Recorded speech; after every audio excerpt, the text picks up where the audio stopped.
If we were to ask you to name an old money American dynasty that still has power today, it's likely your mind would quickly jump to household names like Rockefeller, Morgan, or Carnegie. And indeed, who would blame you? Those iconic families have their legacy embossed in our very memories with towering skyscrapers like Rockefeller Center, legendary concert venues such as Carnegie Hall, and banking giants like J.P. Morgan Chase still in operation today. However, what if we were to tell you that there is one old money family still pulling the strings of global finance behind the curtain, who is many billions of dollars richer than any Rockefeller, Morgan, or Carnegie living today? Indeed, the Mellon family of Pennsylvania has not only been in power as long as any Gilded Age robber baron, but their living descendants have maintained more wealth than almost any old money family featured on this channel, boasting a staggering fortune currently estimated at an eye-watering $12 billion.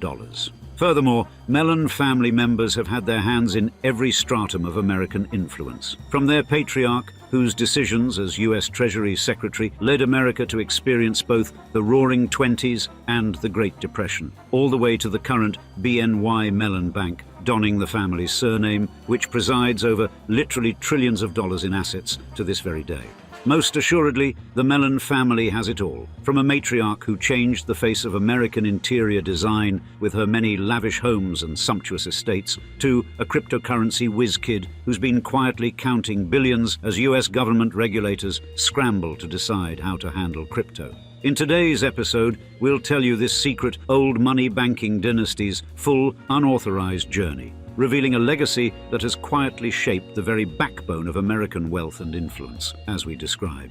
The Mellons, the secret old money family, richer than the Rockefellers. Scratching near the top of the elite scoreboard of America's richest families, the Mellon family are a little mentioned but a captivatingly formidable force. Think of them as a sleeper team in the Super Bowl of American old money affluence. And with a jaw-dropping $12 billion to their name, their bank account is as deep as it is old. And in this legendary luxury lineup, patriarch Christopher Mellon assumes the role of quarterback. Born on the 2nd of October 1957, Christopher's more than just a typical team captain. His career resembles a complex jigsaw puzzle, blending elements of high finance and secretive government roles with an unexpected twist. His involvement in UFO advocacy adds a layer of mystery. And the overall Mellon family tree, while not quite a household name like Rockefeller or Kennedy, is as intricately woven and powerful as a hidden masterpiece in an exclusive art gallery. Indeed, Christopher's lineage is a discreet yet powerful roll call of American industrial and banking leaders. At the root of this quietly influential family tree stands Thomas Mellon, the original architect of Mellon Bank, an institution that, like its founders, has played an incomparably important yet little-known role in shaping America's financial horizon. This legacy continues robustly with BNY Mellon, the evolutionary successor of Mellon Bank and the family's banking empire.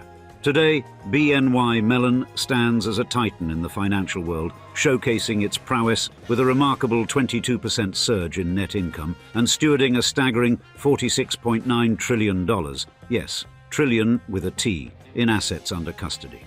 In short, that ranks the Mellon family's brainchild banking empire as the 13th largest bank in the United States, all while managing to be ranked among the world's most admired companies, according to Fortune magazine, in 2023.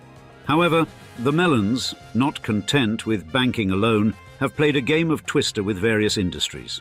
They struck black gold when they helped create Gulf Oil, which eventually became household name gas behemoth Chevron in the 1980s, and in the steel sector, they clanged swords with giants, backing Union Steel before it was scooped up by Andrew Carnegie and US Steel. But as with any truly impressive old money dynasty, their empire didn't stop there. Their investment portfolio reads like an Oscar nominee list for America's most iconic companies, including Westinghouse Electric, Newsweek, and General Motors. But it's not all about the greenbacks. For decades, the Mellon family has also engaged in land conservation efforts. The Richard King Mellon Foundation has notably contributed over 100,000 acres to wildlife refugees. And in real estate, the Mellons are more than just casual players. From the 700-acre Virginia Mellon estate to Oak Spring Farms, a 4,000-acre expanse that was Bunny Mellon's personal Eden, they've got the Midas touch in property. And let's not overlook that 27-acre slice of Antiguan paradise, a real estate jewel in the Mellon crown. Additionally, in the political arena, family member Timothy Mellon doesn't just donate, he makes waves.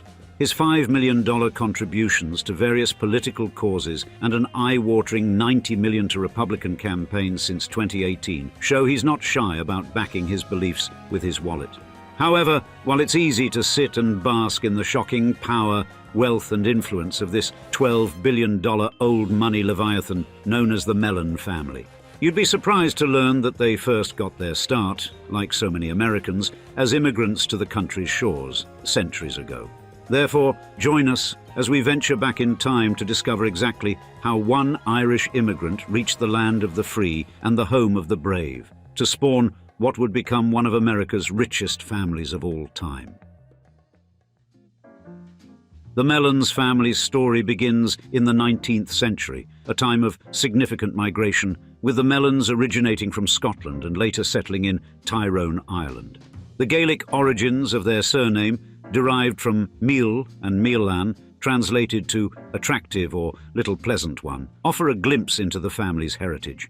You see, during this period, County Tyrone, located in the northern part of Ireland in the region of Ulster, was a key area for Scottish Protestant settlers. This migration was part of the Ulster Plantation, a process in which the British government settled Scots in Ireland to establish control over the rebellious Irish provinces.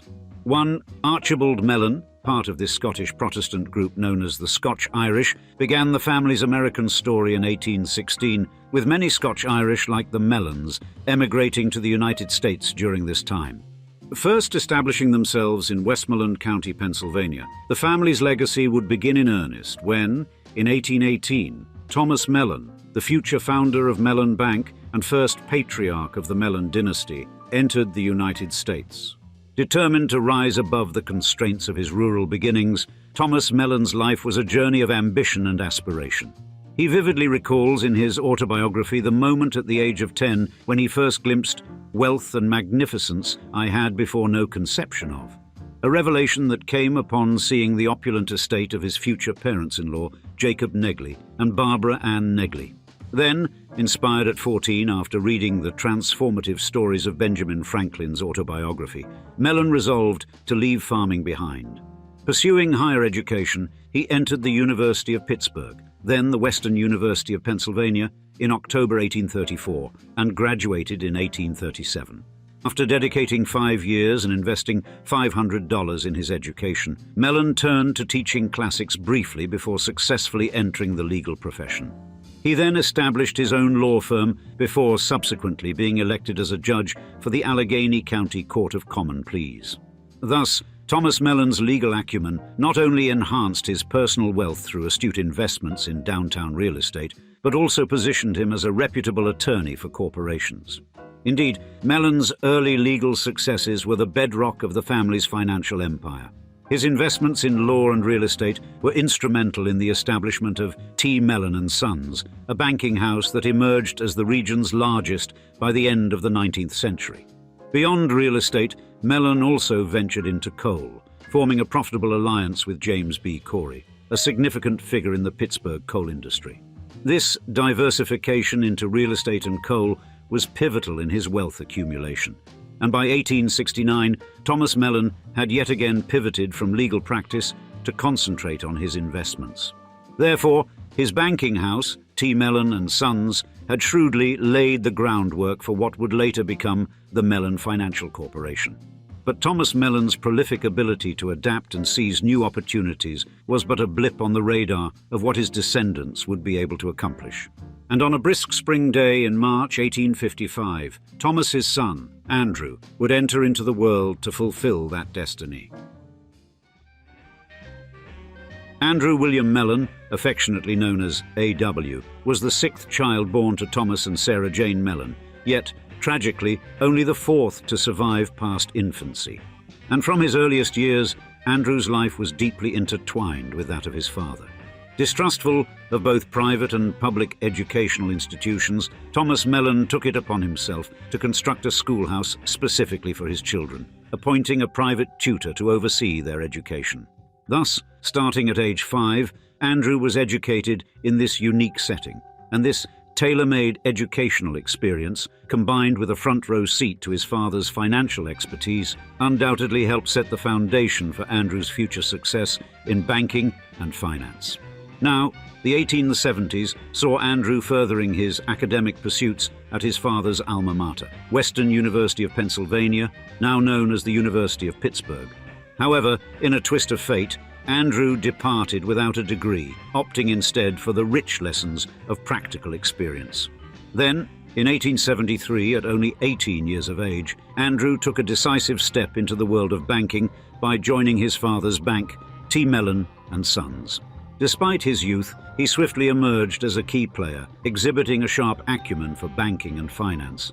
And his formative years at the bank, including witnessing the economic maelstrom of the Panic of 1873, had undoubtedly sharpened his economic insight and banking strategy.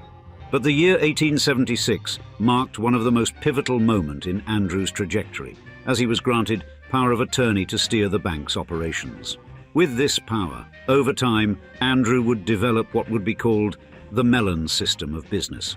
Indeed, this was more than a mere strategy. It became a comprehensive approach to creating a robust industrial empire. This Mellon system involved meticulously crafting a network of interconnected enterprises, each supporting and enhancing the others. For instance, their banking interests provided financial backing to their industrial ventures, such as the aluminum and oil industries, while their real estate investments offered physical and infrastructural support. Indeed, this visionary approach was instrumental in the formation of major corporations such as the Aluminum Company of America, Gulf Oil Corporation, and Union Steel, which eventually merged with United States Steel Corporation. Now, in the same year that Thomas Mellon gave his son Andrew the power of attorney over the bank, 1876, Thomas introduced his son to Henry Clay Frick, marking a significant collaboration in American industrial history. Frick, a key figure in the burgeoning steel industry, was establishing the Frick family empire, a monumental force in the industrialization of the United States. His involvement in the coke and steel industries, pivotal for the era's rapid industrial growth, made Frick an invaluable ally for the Mellons. And by 1887, Andrew's brother, Richard B. Mellon, had also joined as co-owner and vice president, further consolidating family control over the business.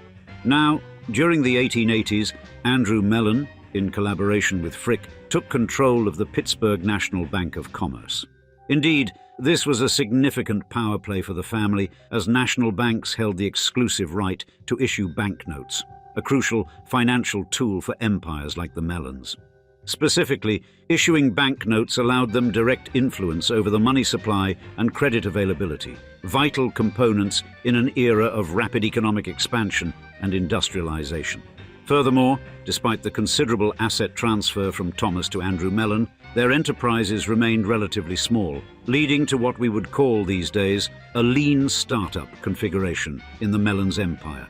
Therefore, though T. Mellon and Sons employed just 7 individuals in 1895, this small scale suggested a strategic choice, prioritizing meticulous control over rapid expansion, laying a solid foundation for future growth.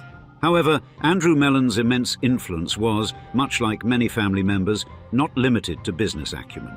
Founded in 1913 by Andrew and his brother Richard B. Mellon, the Mellon Institute stood as a symbol of innovation in scientific research.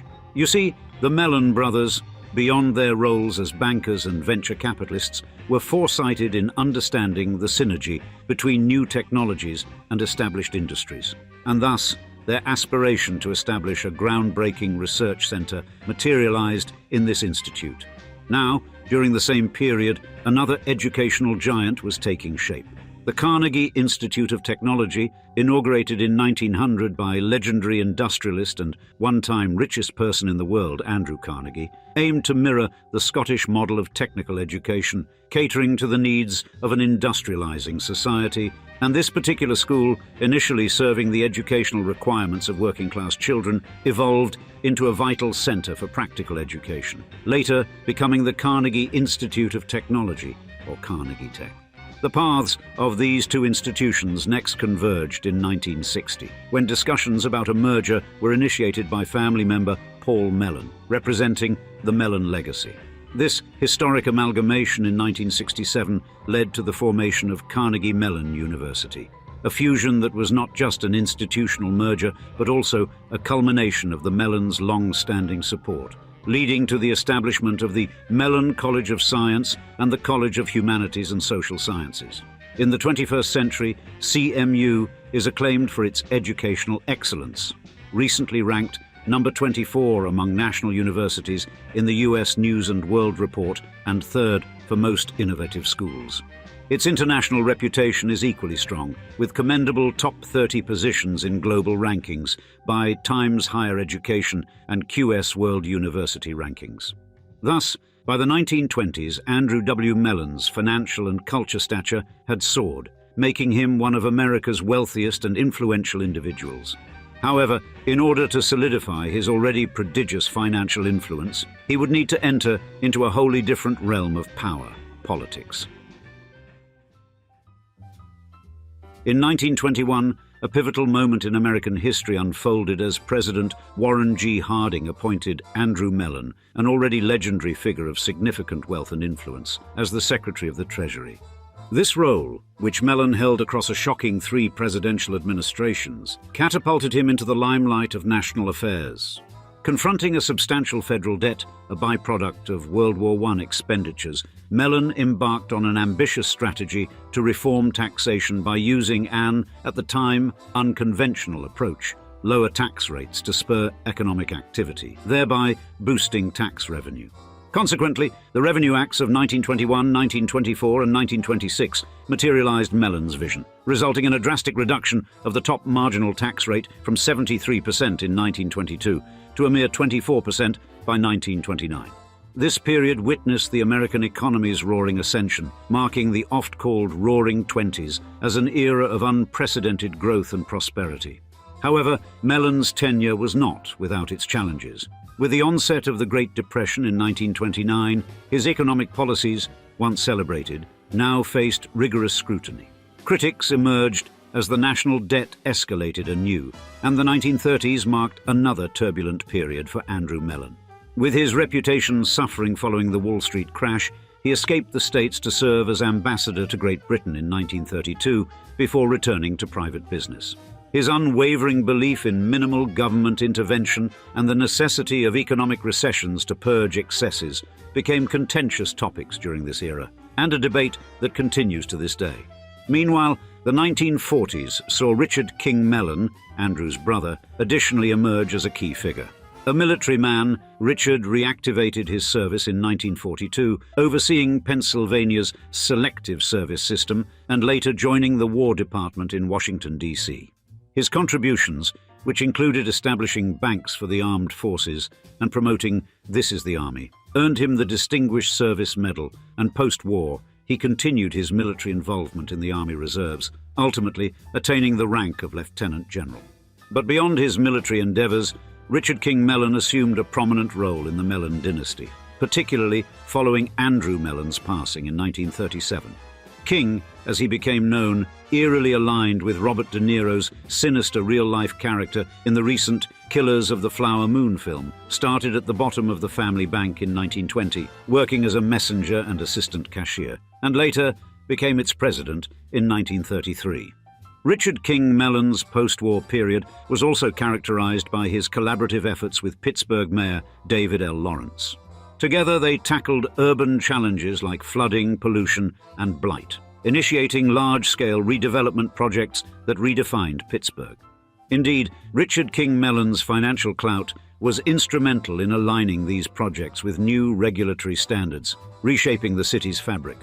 Additionally, Richard and his wife, Constance Prosser Mellon, adopted 4 children: Richard P. Mellon, Seward Prosser Mellon, Constance Barber Mellon, and Cassandra Mellon Milbury, all of whom continued to influence the region. Furthermore, in 1947, Richard's establishment of the Richard King Mellon Foundation marked one of the family's first significant forays into philanthropy. The foundation has awarded over 8,000 grants to more than 1,800 different organizations since its inception. However, it would be another family member, one Paul Mellon, who would live a life that would inextricably tie the name Mellon to philanthropy and art. Paul Mellon, that man who would turn the family name into a word synonymous with philanthropy and art, was born on the 11th of June 1907 in Pittsburgh, Pennsylvania. The son of Andrew W. Mellon, Paul grew up in an environment of affluence and opportunity, and his early education at the Choate School, a boarding school whose alumni list includes the likes of JFK himself, laid the foundation for Paul Mellon's academic pursuits. Thereafter, Mellon's thirst for knowledge took him to Yale University, where he earned an A.B. in 1929, followed by another degree from Cambridge University in the UK in 1931. However, in a departure from the expected career path in finance, Paul Mellon charted his own course. After briefly working at the family's legendary Mellon Bank, Paul realized his heart was set on art and culture. By 1936, Paul Mellon communicated this passion to his father, already a patron of the National Gallery of Art, and surprisingly gained his financier father's support. This led to the commencement of the gallery's construction in 1937, with Paul playing a critical role. Now, the 1950s saw Paul Mellon's unique leadership style come to the fore. Unlike his father, Andrew, known for his financial and political prowess, Paul focused on the arts, education, and the environment, supporting numerous institutions, including the Pittsburgh Symphony Orchestra and London's Tate Galleries, and becoming instrumental in creating the Bollingen Prize for Poetry. Furthermore, Rachel Bunny Mellon, Paul's wife, was no less influential in the cultural and artistic spheres. Born into wealth and marrying into it, Bunny was celebrated for her exquisite taste in art, design, and horticulture. For example, she famously redesigned the White House's Rose Garden at Jacqueline Kennedy's request, and also the East Garden.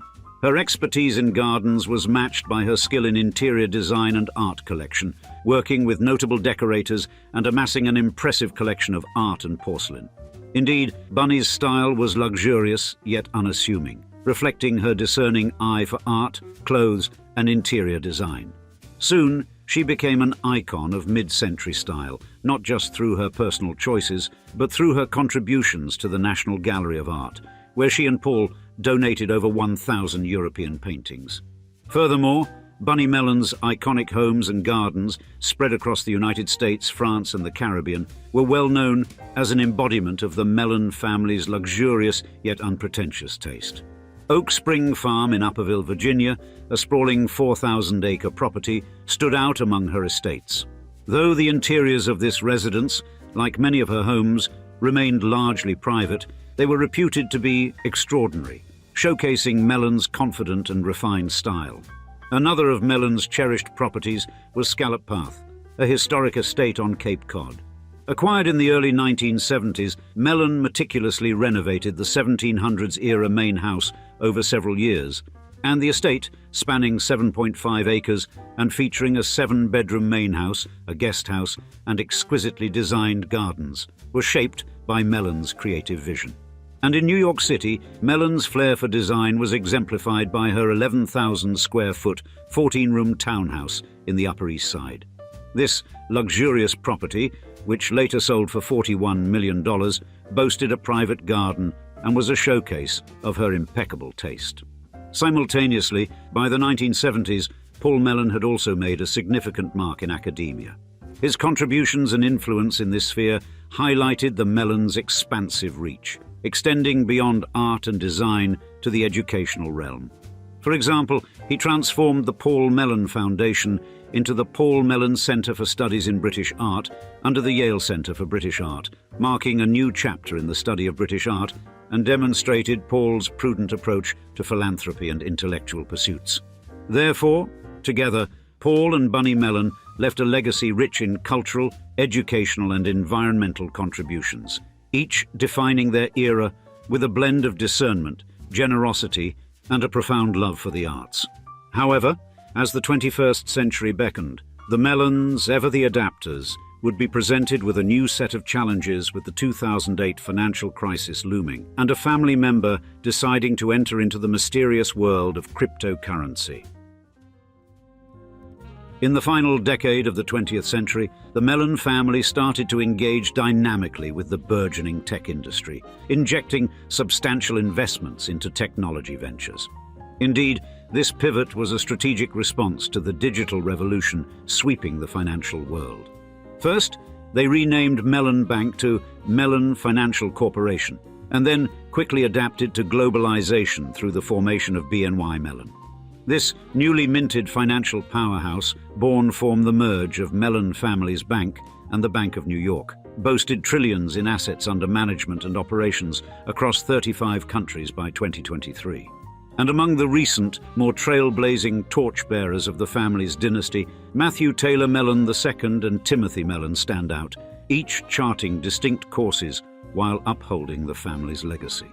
Matthew Taylor Mellon II, a direct descendant of both the founder of Mellon Bank, Judge Thomas Mellon, and the founder of Drexel University, Anthony Joseph Drexel, carved out a niche for himself as a billionaire businessman and entrepreneur. You see, Matthew first made his mark in the fashion industry in 1999, marrying Tamara Mellon, the co-founder of Jimmy Choo. At Jimmy Choo, he was instrumental in developing a men's line, bringing a fresh perspective to the luxury shoe brand. His entrepreneurial journey further expanded in 2000 with the launch of Harry's of London, an innovative venture that blended athletic shoe technology with the traditional aesthetic of men's dress shoes. His fashion ventures continue to evolve with Hanley Mellon, a women's ready-to-wear line co-created with then-wife Nicole Hanley in 2014, reflecting their global travel inspirations. Even more unconventionally, Matthew's interests extended beyond fashion to the burgeoning world of cryptocurrencies. He invested $2 million in CoinApex, a startup incubator focused on Bitcoin-related businesses, demonstrating his interest in the digital currency space. And he played a pivotal role in the Chamber of Digital Commerce as its honorary executive committee chairman, advocating for digital currency advancement. His subsequent investments in cryptocurrency, particularly in Ripple, resulted in a fortune estimated in the billions, highlighting his acumen in identifying and capitalizing on nascent financial trends. And Timothy Mellon, another heir to the Mellon banking fortune, took an equally divergent path, making significant strides in the railroad industry. As the main financier of Guilford Transportation Industries, formed in 1977 and named after his hometown of Guilford, Connecticut, Timothy displayed a strategic approach to business growth. In the 80s, his acquisition strategy extended to purchasing rail lines from Maine to Maryland, marking his influence in the transportation sector. However, Timothy Mellon also engaged in political financing, albeit in a less publicized manner. Despite his reclusive nature and distance from active politics, he emerged as a significant contributor in the 2020 presidential election, donating $10 million to the America First Action Super PAC, aligned with Donald Trump. Thus, the Mellons, while pursuing diverse individual interests, have consistently emphasized having an impact that extends beyond their financial endeavors, with significant contributions to the arts, education, and conservation, thus shaping aspects of American cultural and social landscapes. When thinking of American old money dynasties, you may know families like the Rockefellers, the Kennedys, and the Vanderbilts, storied names that have adorned the country's cultural and political fabric.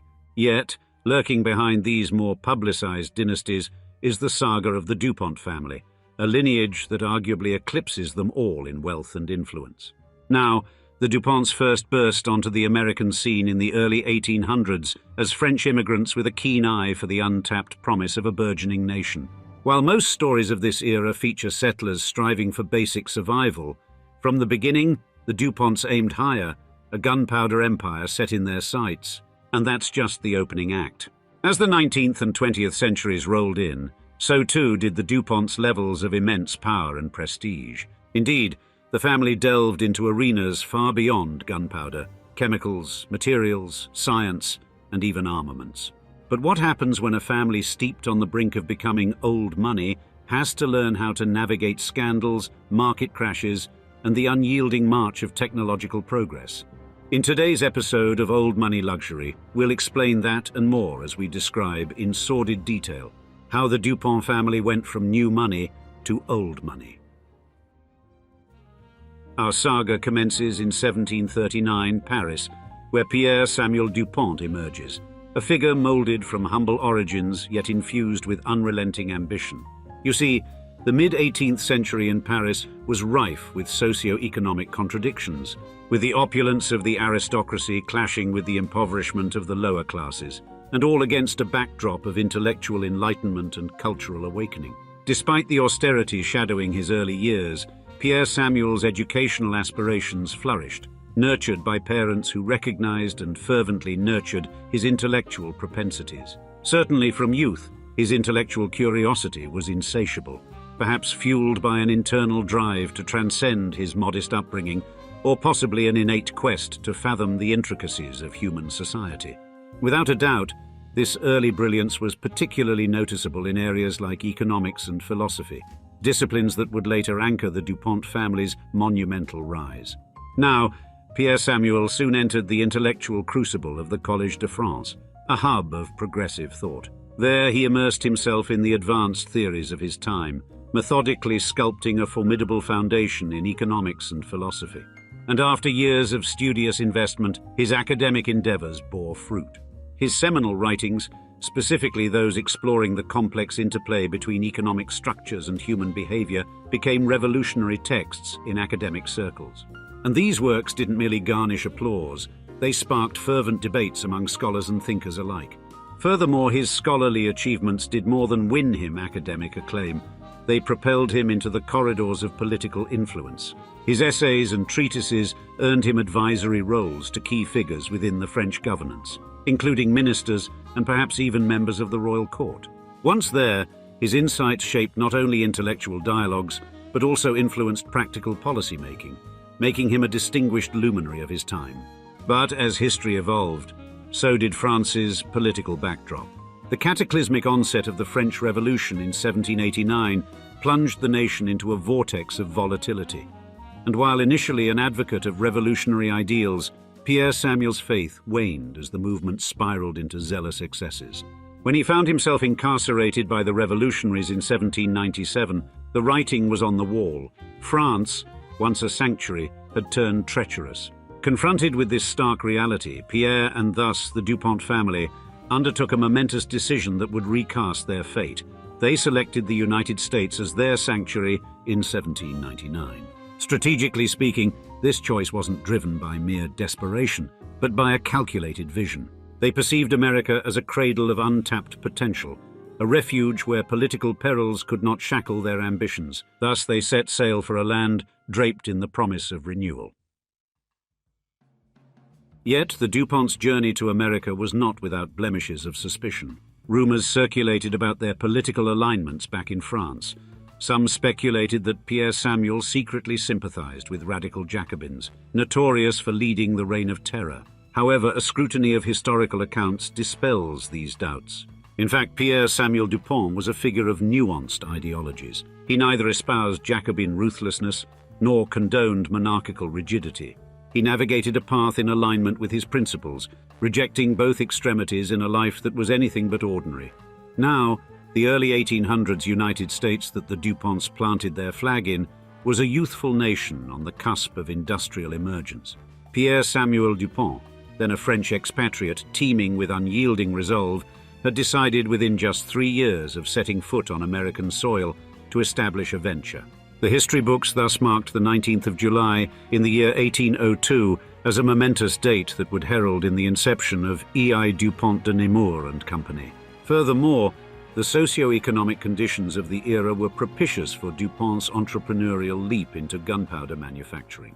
America's westward expansion, coupled with escalating geopolitical tensions, made the domestic production of the family's future cash cow product, gunpowder, not merely viable but indispensable. Moreover, the US market was primarily reliant on British imports, revealing a gap that begged to be filled. Even today, we can envision a gunpowder mill in Wilmington, Delaware, a daring endeavor in a landscape where the complexities of gunpowder manufacture loomed large. At the time, the British had firmly established themselves as the reigning giants of this volatile trade. Nevertheless, Pierre Samuel Dupont remained unwavering in his quest for a competitive stronghold. His audacity to challenge established industrial might displayed his acumen for business and an intrinsic understanding of market dynamics. And in carving out this niche, Dupont not only offered a domestic alternative, but also seized a chance to contribute to America's burgeoning self-reliance, aligning his own destiny with that of a nation in ascendance. Now, Pierre's recipe for success extended beyond mere ambition into the realm of astute strategy. His chosen location by the Brandywine River was meticulously planned, with the river offering the dual advantage of powering the mill and facilitating an efficient distribution network for his gunpowder products. Further complementing this was Pierre Samuel's relentless focus on quality. He imported seasoned professionals from France, ensuring that the company's operations were steered by expertise. Cutting-edge machinery became a signature feature of the mill, setting it apart from competitors. However, the journey was not devoid of setbacks. The War of 1812 temporarily bolstered demand, but the post-war landscape was less forgiving, forcing the company to diversify into realms like black dye and sulfuric acid. By the 1830s, the focus sharply shifted. Dupont pivoted his operations toward manufacturing black powder for leisure and sporting activities, a high-stakes bet that yielded significant dividends, and the company soon emerged as the foremost supplier of black powder within the United States. But the ingenuity didn't halt there. In 1834, Dupont broadened his portfolio, entering the textile industry with a new mill on the Brandywine River, purposed for cotton yarn production. This strategic move resonated with the rapid growth of America's textile sector and catapulted Dupont into a significant market role in cotton yarn. Yet this part of the story is punctuated with ethical quandaries. The 1840s saw Dupont becoming enmeshed in the American slave economy, as slave labor was used in its cotton mills, and its gunpowder ended up in the arsenal of slaveholders. Thus, a dichotomy of moral stances existed within the company. Pierre Samuel Dupont was an ardent opponent of slavery, whereas others like Eleuthère Irénée Dupont were slaveholders themselves. However, questionable ethics notwithstanding, in the coming decades the Dupont lineage set forth their next major chess move, one that would catapult them into the echelons of America's most powerful and affluent families. Now, the American Civil War offered a critical juncture. The Union Army was in dire need of gunpowder. Recognizing the opportunity, the Duponts secured profitable contracts, becoming an indispensable supplier in the war machinery. Indeed, the family didn't merely capitalize on this moment, they revolutionized it. With remarkable alacrity, the Duponts expanded their production capabilities to satiate the burgeoning demand. By the cessation of hostilities, they had ascended to become the globe's preeminent gunpowder manufacturer. Their coffers swelled, marking their transition from wealthy entrepreneurs to American financial aristocracy. Yet, this ascent was not without its dark clouds. As the 19th century waned, the Duponts diversified their influence beyond mere commerce, crafting a multi-pronged strategy to permeate political spheres. For instance, one notable milestone was the marriage of Eleuthère Irénée Dupont and Alice Belin in 1890. Alice, daughter of an esteemed Delaware politician, functioned as a conduit, providing the Duponts a direct line to Delaware's political sanctums. However, the family's tendrils extended well beyond state lines. Henry Algernon Dupont, another scion of the family, took on a significant diplomatic role as the U.S. minister to Italy from 1893 to 1897. These strategic affiliations and prestigious appointments were the cornerstones that anchored the Dupont family's political sway. But luminosity often draws shadows, and the Duponts were no exception. As they reveled in the financial windfall accrued during the Civil War, they faced allegations of war profiteering.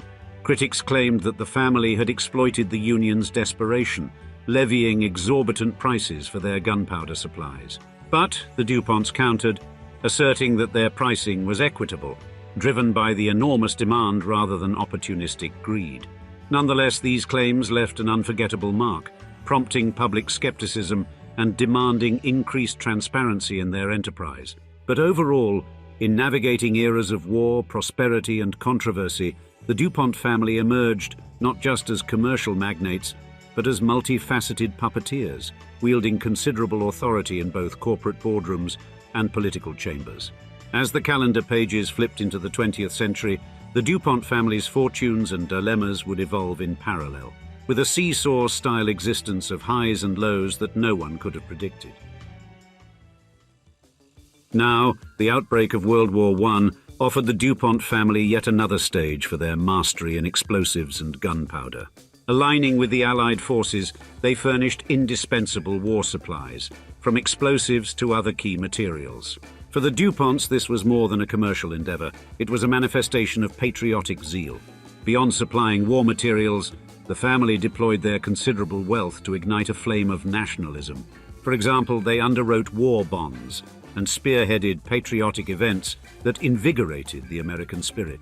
Subsequently, their dual role of fortifying national defense and amassing immense profits was undeniable. With the government willing to pay a premium for quality war supplies, the Dupont coffers burgeoned. And in the Great Depression, an epoch marked by widespread financial devastation, the Dupont family demonstrated financial acumen and resilience, while many enterprises faltered.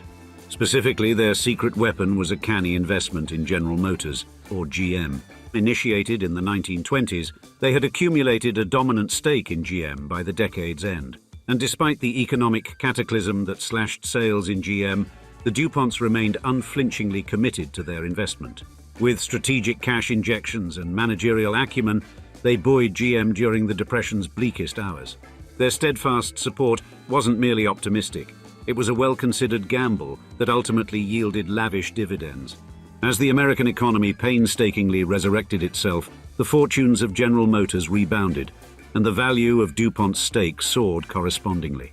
However, the latter part of the 1930s and the early 40s presented the DuPonts with judicial hurdles that challenged the very foundations of their empire. Accusations of breaching antitrust regulations, specifically in their gunpowder and chemical enterprises, loomed large. In response, the family countered vigorously, arguing that their operations were simply competitive strategies in a cutthroat market. But the federal government had its own agenda. In 1941, legal proceedings commenced against DuPont, unfolding in a protracted battle that would last years.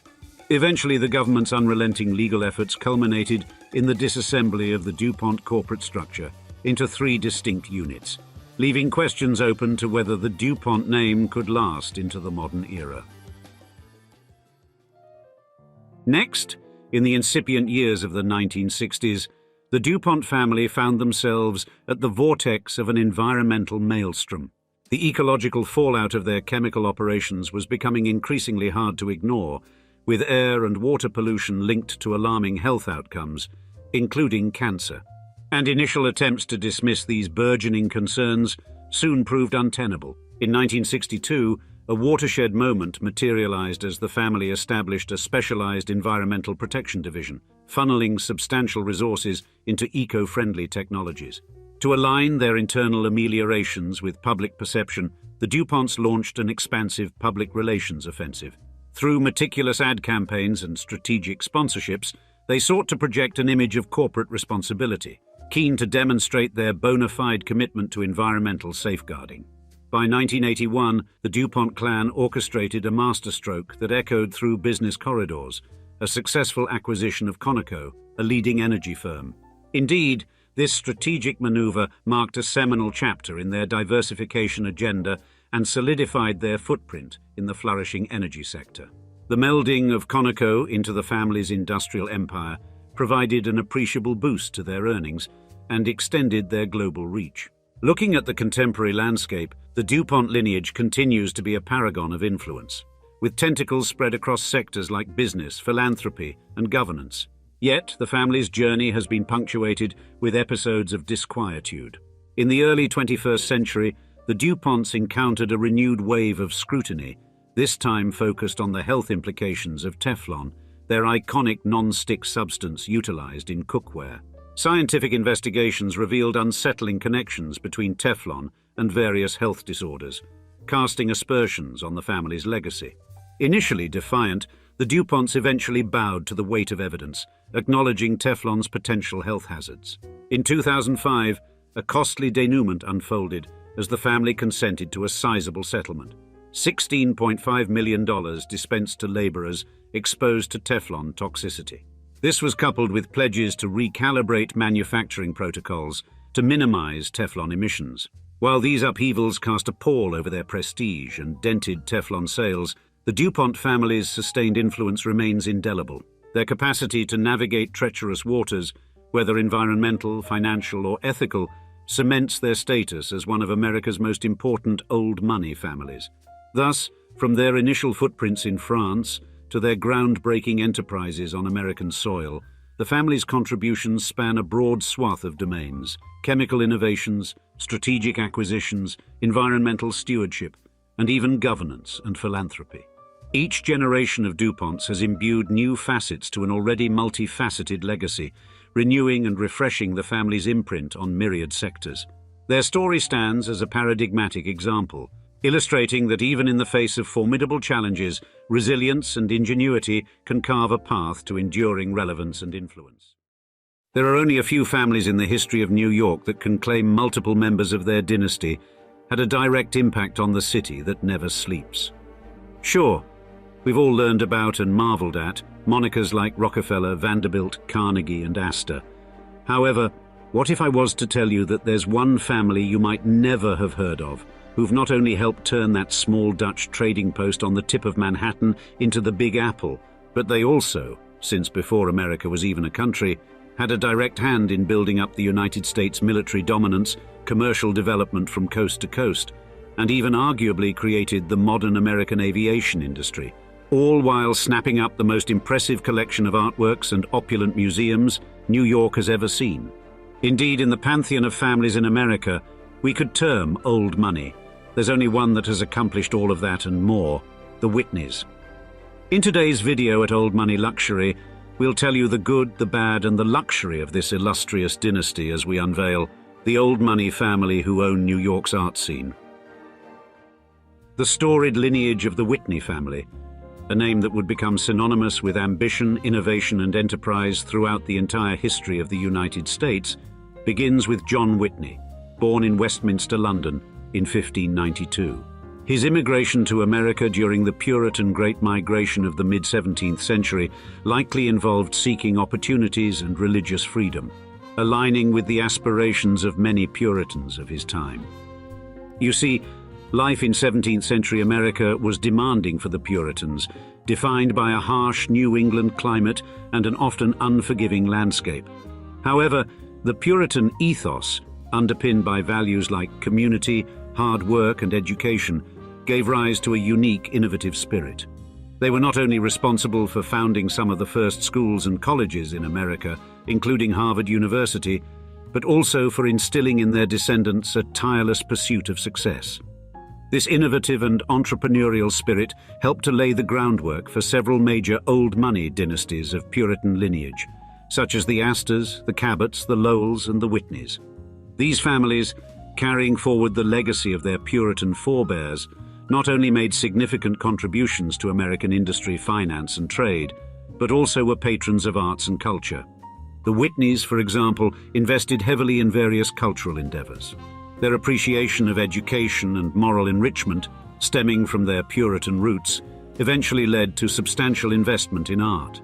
Now, the Whitney family mansion, the Elms built in Watertown in 1710, would eventually stand as a lasting symbol of the family's prominence and success.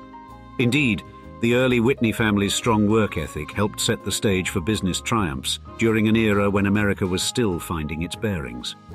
For example, Asa Whitney, a descendant of the prominent family, was an early visionary in recognizing the monumental potential of railroads in America.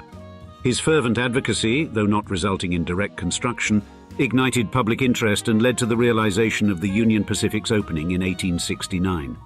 The importance of railroads to the development of modern America cannot be overstated. They became the lifeblood of the economy, accelerating industrial growth, connecting distant regions, and creating opportunities for millions.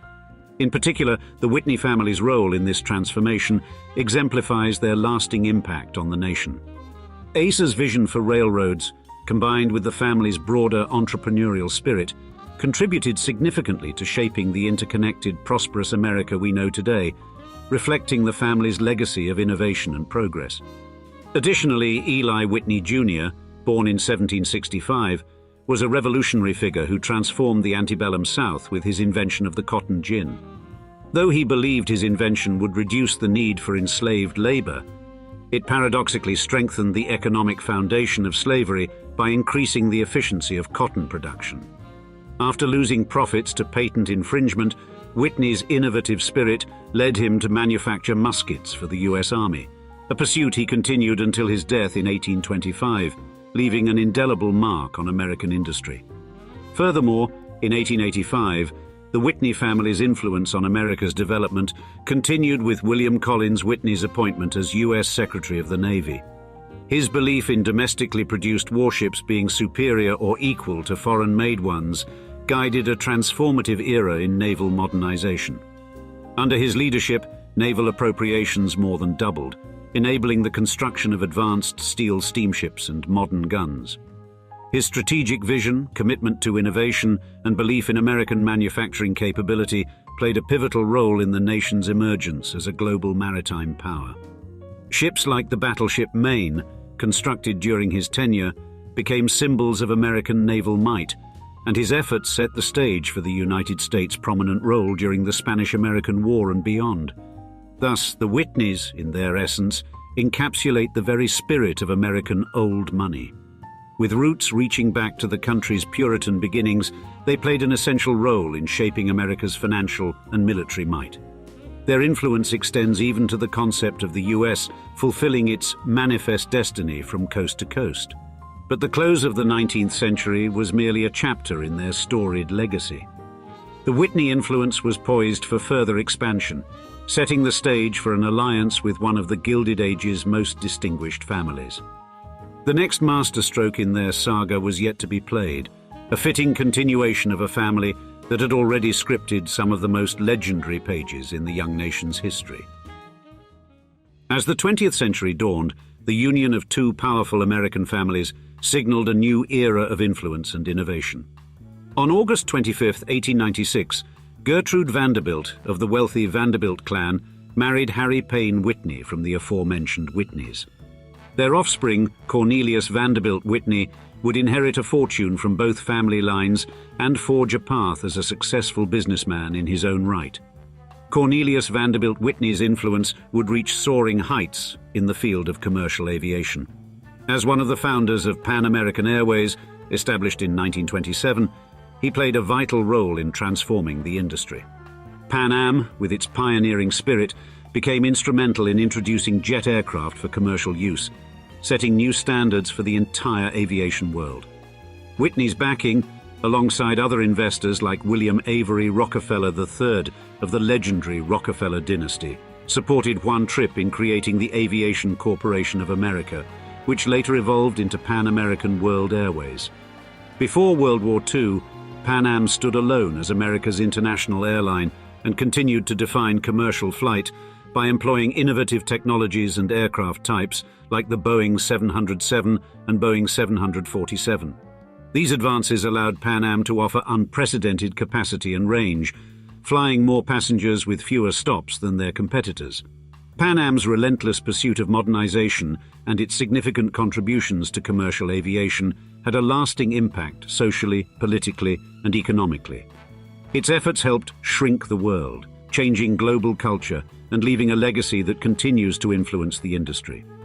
Though the airline faced financial hurdles and ceased operations in 1991, its pioneering spirit and groundbreaking contributions remain a vital chapter in aviation history.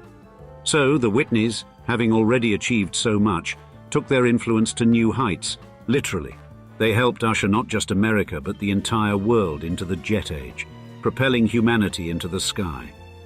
Yet, even as Cornelius was reshaping the stratosphere, his family was about to stamp an even larger historic imprint back down on Earth. Now, the story of how the Whitney family permeated the artistic fabric of the 20th century finds its muse in Gertrude Vanderbilt Whitney, a prominent sculptor, patron, and collector. Her passion and influence shaped not only her own legacy, but an entire era of American art.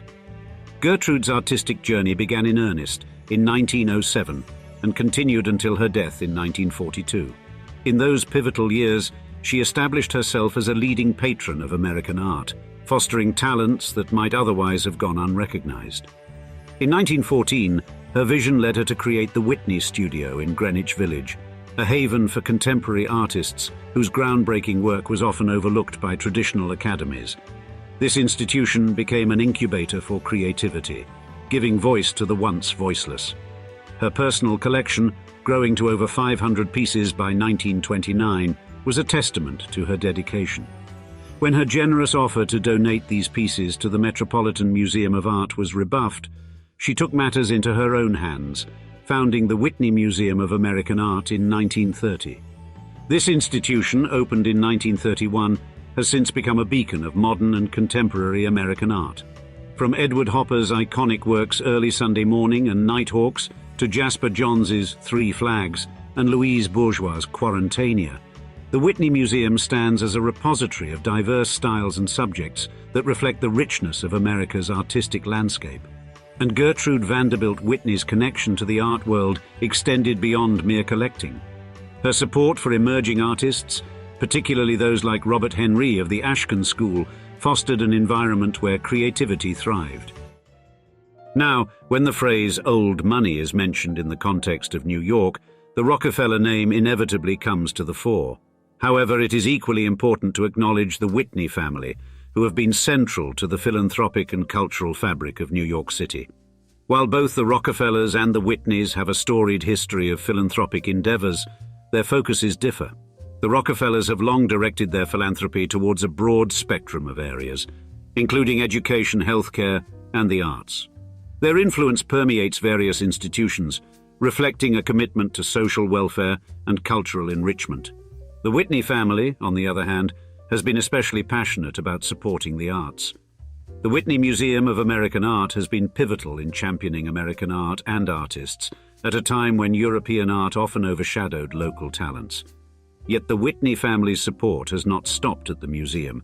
Their ongoing endeavors include initiatives like the Whitney Family Foundation, focused on organ donor registration services and medical research.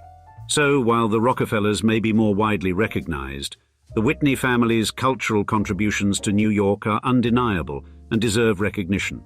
However, their influence has not been without controversy. Over the years, the Whitneys have faced criticisms regarding their sway over cultural institutions and the arts. The Whitney Museum itself has been at the center of various disputes, such as the backlash for displaying a portrait of Emmett Till by a white artist during a Whitney biennial. This, along with instances of acquiring artworks at discounted prices without artists' consent, has led to public consternation. Moreover, the Whitney family's substantial influence in the art world has been critiqued for potentially overshadowing the impact of other individuals and groups. Specific controversies, like threats from family members to disinherit the museum over a piece accused of trivializing the Holocaust, have fueled public debates, further fanned by political figures like New York Mayor Rudolph Giuliani. Yet despite these controversies and the complexities of navigating their significant cultural footprint, the Whitney family's commitment to the arts persists in the 21st century. Their enduring impact on art institutions and cultural initiatives continues to shape the artistic landscape of New York. The duality of their legacy, marked by both significant contributions and public scrutiny, presents a nuanced view of a family deeply entwined with the city's cultural evolution, embodying both the triumphs and challenges of philanthropy in the arts. These days, under the glittering lights of New York's vibrant cultural landscape, descendants of Gertrude Vanderbilt Whitney continue to weave their influence into the 21st century. Notable members such as Flora Miller Biddle and Fiona Donovan have maintained the family's artistic legacy, significantly contributing to the Whitney Museum of American Art's growth and development. Flora Miller Biddle, Gertrude's granddaughter, served as the museum's president, steering its evolution and reinforcing its position as a cultural beacon. Fiona Donovan, another descendant, has also played a vital role, echoing the family's enduring commitment to the arts. Additionally, Wheelock Locke Whitney III, an influential art collector and dealer, has furthered the family's artistic patronage through his contributions of notable 18th and 19th century paintings to the Metropolitan Museum of Art. Now Eli Whitney Debevoise II, another powerful member of the Whitneys, has extended the family's influence into international finance and law, serving as the U.S. executive director of the controversial World Bank Group and a partner at law firm Arnold & Porter LLP. Gertrude's descendant Phyllis Whitney's literary prowess brought a different dimension to the family's prominence.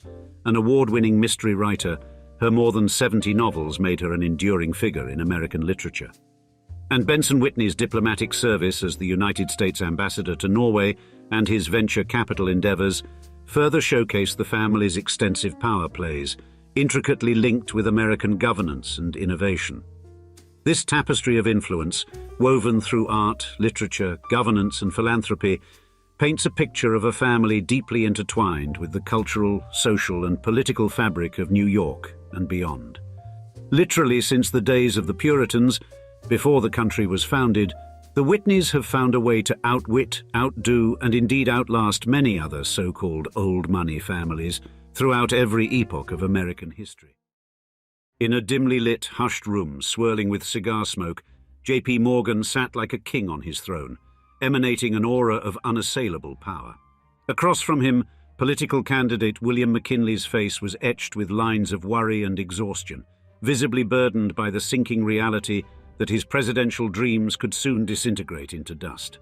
The year was 1896, and America stood at a political precipice. You see, McKinley's campaign was gasping for financial life, teetering on the edge of insolvency. Sensing the moment's gravity, Morgan unceremoniously produced a staggering check, instantly lifting the weight from McKinley's shoulders and infusing newfound hope into his weary eyes. With that monumental financial lifeline, Morgan didn't just rescue McKinley's campaign, he essentially bought himself a president. Indeed, the sheer audacity of the act is mind-boggling. Imagine a single private citizen with the clout and resources to effectively install a US president, forever cementing his influence into the core of the American establishment. However, in some ways, Morgan wasn't an anomaly, but rather the crowning jewel, in a lineage whose name has become an awe-inspiring symbol of American affluence and dominion. For over 2 centuries, the Morgans have stood as larger-than-life figures, their reach extending from early merchant endeavors to contemporary financial juggernauts like J.P. Morgan Chase, Morgan Stanley, and Morgan Grenfell. Without a doubt, this old money family hasn't just participated in the creation of modern America, they are some of its primary architects and patrons. In today's video at Old Money Luxury, join us as we retell the entire family saga from their maritime merchant ancestors through J.P. Morgan, the man who essentially invented American finance as we know it, all the way to recent members you can find on social media with parents on reality television. It's quite the story, we'll tell you. With that said, let us begin. From their initial voyage across the storm-tossed Atlantic in 1636, the Morgan family have established themselves as integral elements in the American narrative from the very beginning. Departing the 17th century Welsh countryside, they sought the verdant possibilities of the then Massachusetts Bay Colony, guided by an intoxicating blend of zeal and the quest for an unblemished life. Their ancestor, Miles Morgan, initially settled in Roxbury, Massachusetts, before recognizing the greater opportunities that Springfield presented. At the time, he took on various roles: warrior, farmer, and revered community figure, and attempt to provide pivotal contributions to a colonial society in its infancy. Given such a backdrop as having ancestors here longer than the country has been in existence, sometimes called having American founding stock lineage, it is likely that the Morgans do not see themselves as mere citizens, but as a seminal part of the American founding pedigree.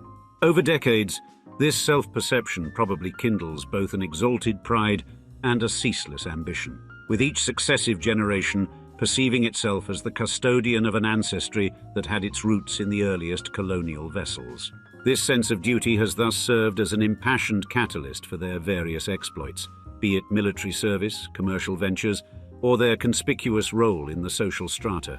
Therefore, as history's pages continued to unfurl, the Morgans continued to evolve from local merchants to dynamic participants in America's fight for independence and economic self-sufficiency.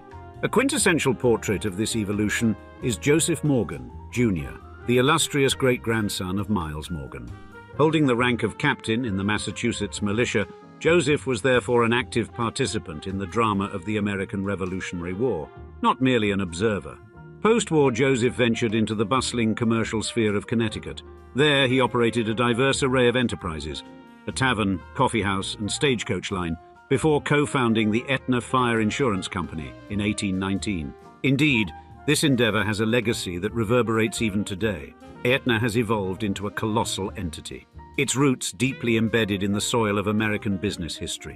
In 1835, Aetna, under Joseph's direction, experienced a windfall, covering the damages sustained by Wall Street firms during the Great Fire of New York.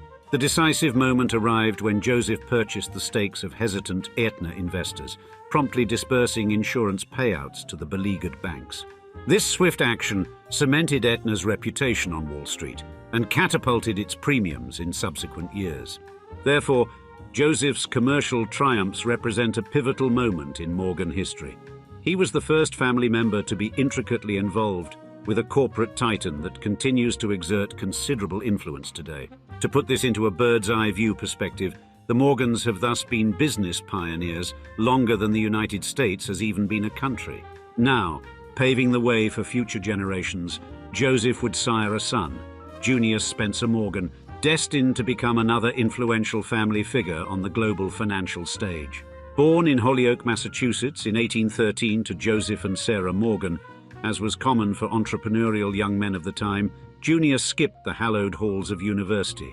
Instead, at the age of 16, he apprenticed himself to Alfred Wells, a Boston merchant banker. For the next 5 years, Junius gained invaluable experience in the mercantile and banking spheres, absorbing the intricacies of the financial sector in both Boston and New York.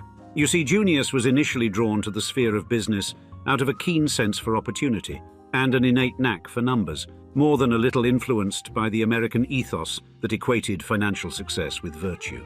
Yet for all his prowess, Junius faced numerous challenges.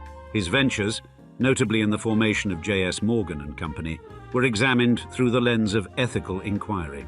Critiques often emerged about the firm's investments in enterprises of a morally ambiguous nature, industries built on the backs of underpaid labor, and deals that perpetuated social inequality.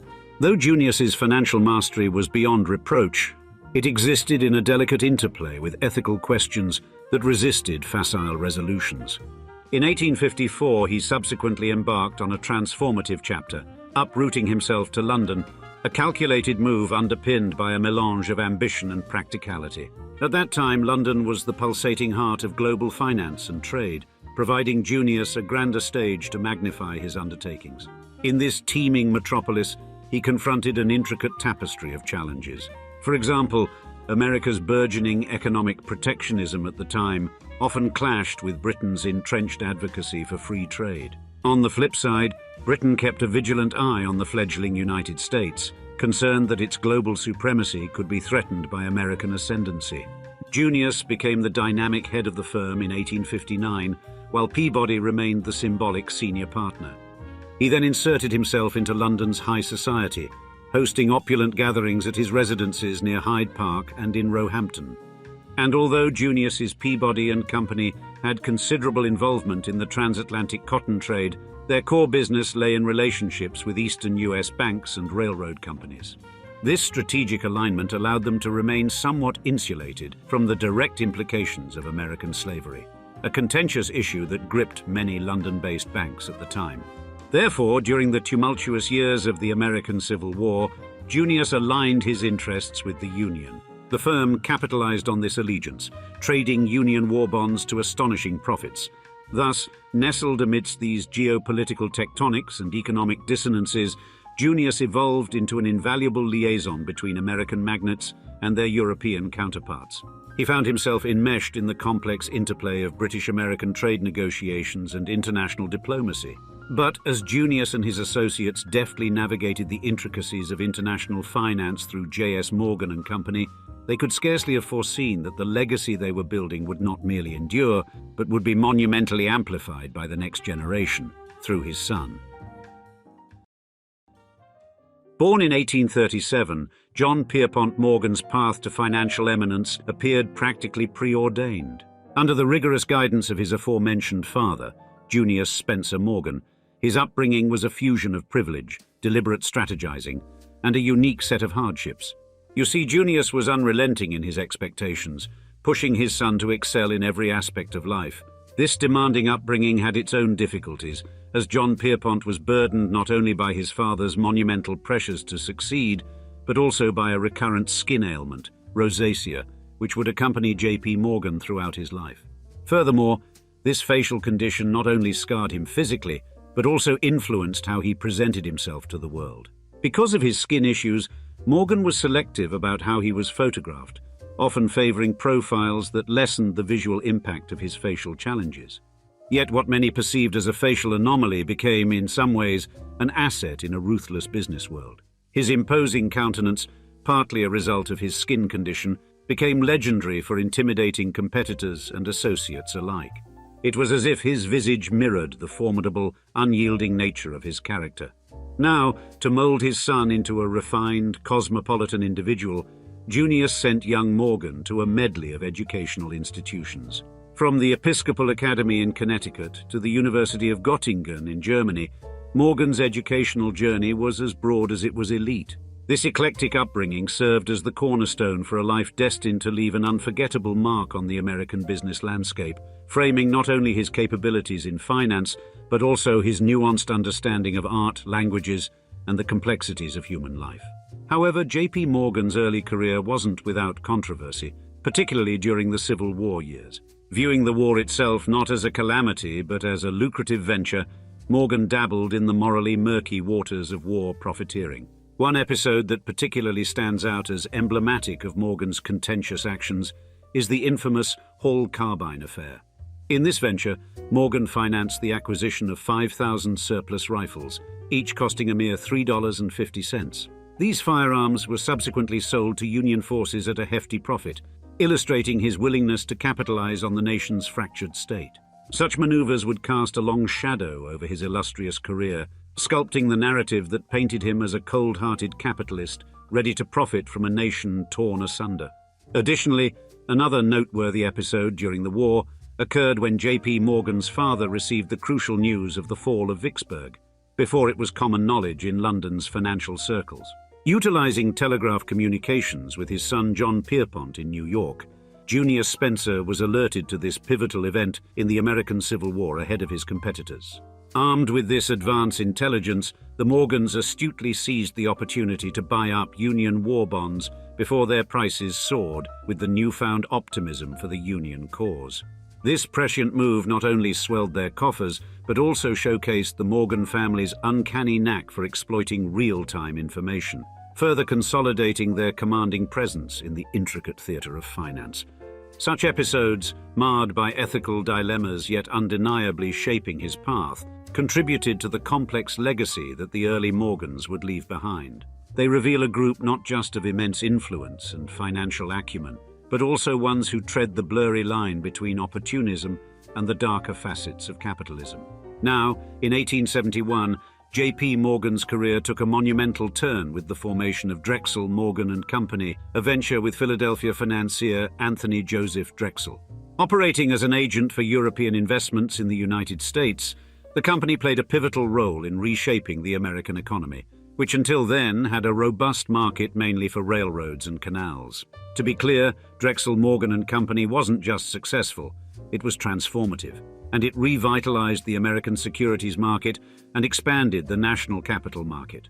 But the company faced its fair share of controversies, often labeled as a symbol of greed and unchecked corporate power.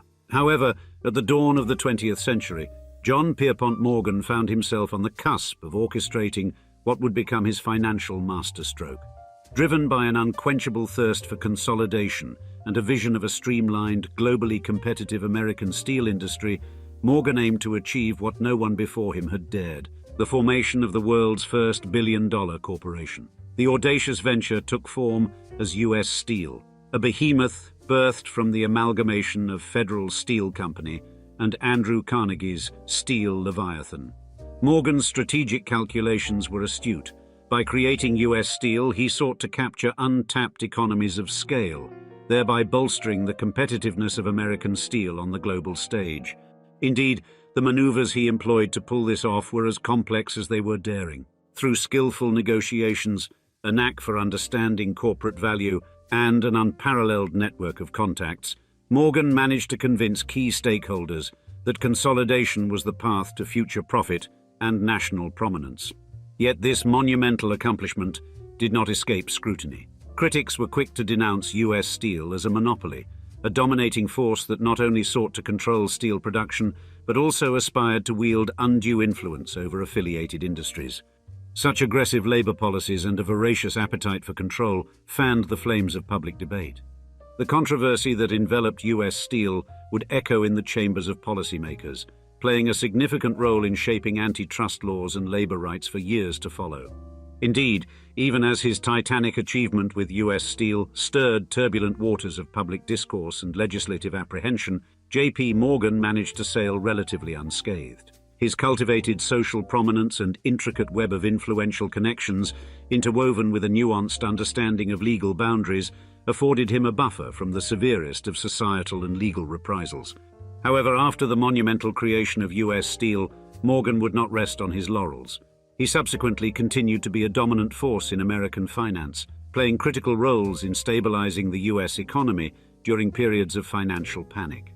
Notably, his intervention in the Panic of 1907 showcased his immense influence, as he personally orchestrated a bailout of sorts, convening with other titans of industry to prevent a broader economic collapse. Additionally, as a patron of the arts, he amassed an extensive collection, including rare books and manuscripts, further etching his influence on American culture. But as time wore on, Morgan began to prepare for the inevitable passing of the torch. Though he would never completely step away from the empire he had built, he started laying the groundwork for the next generation. His son, J.P. Morgan Jr., would therefore inherit not just a business but an entire ethos, a philosophy of financial influence, social prominence, and yes, the intricate dance with public scrutiny and legislative oversight. Now, each successive generation of Morgans made its own unique contributions to the family legacy. Born as the heir apparent, the aforementioned John Pierpont Morgan Jr., commonly known as Jack, attended prestigious institutions like St. Paul's School and Harvard College, before following in his father's footsteps in both finance and philanthropy. Later, Jack's high-stakes involvement in World War I would display an uncanny resemblance to his father's actions during the American Civil War. As his firm became the sole supplier of munitions for the Allies, he facilitated massive loans and supply agreements with the British and French governments, earning a staggering 1% commission on $3 billion. While these transactions significantly funded the war effort and brought him enormous prestige, they also attracted criticism. He was accused of influencing American foreign policy for personal gain. Specifically, allegations suggested he pushed the US closer to joining the war to safeguard his extensive investments. Therefore, this duality of financial success, marred by ethical questioning, echoed his father's controversial business choices during the Civil War. Both men leveraged national conflict as a springboard for immense profit, and both faced public scrutiny for their willingness to capitalize on such grim circumstances.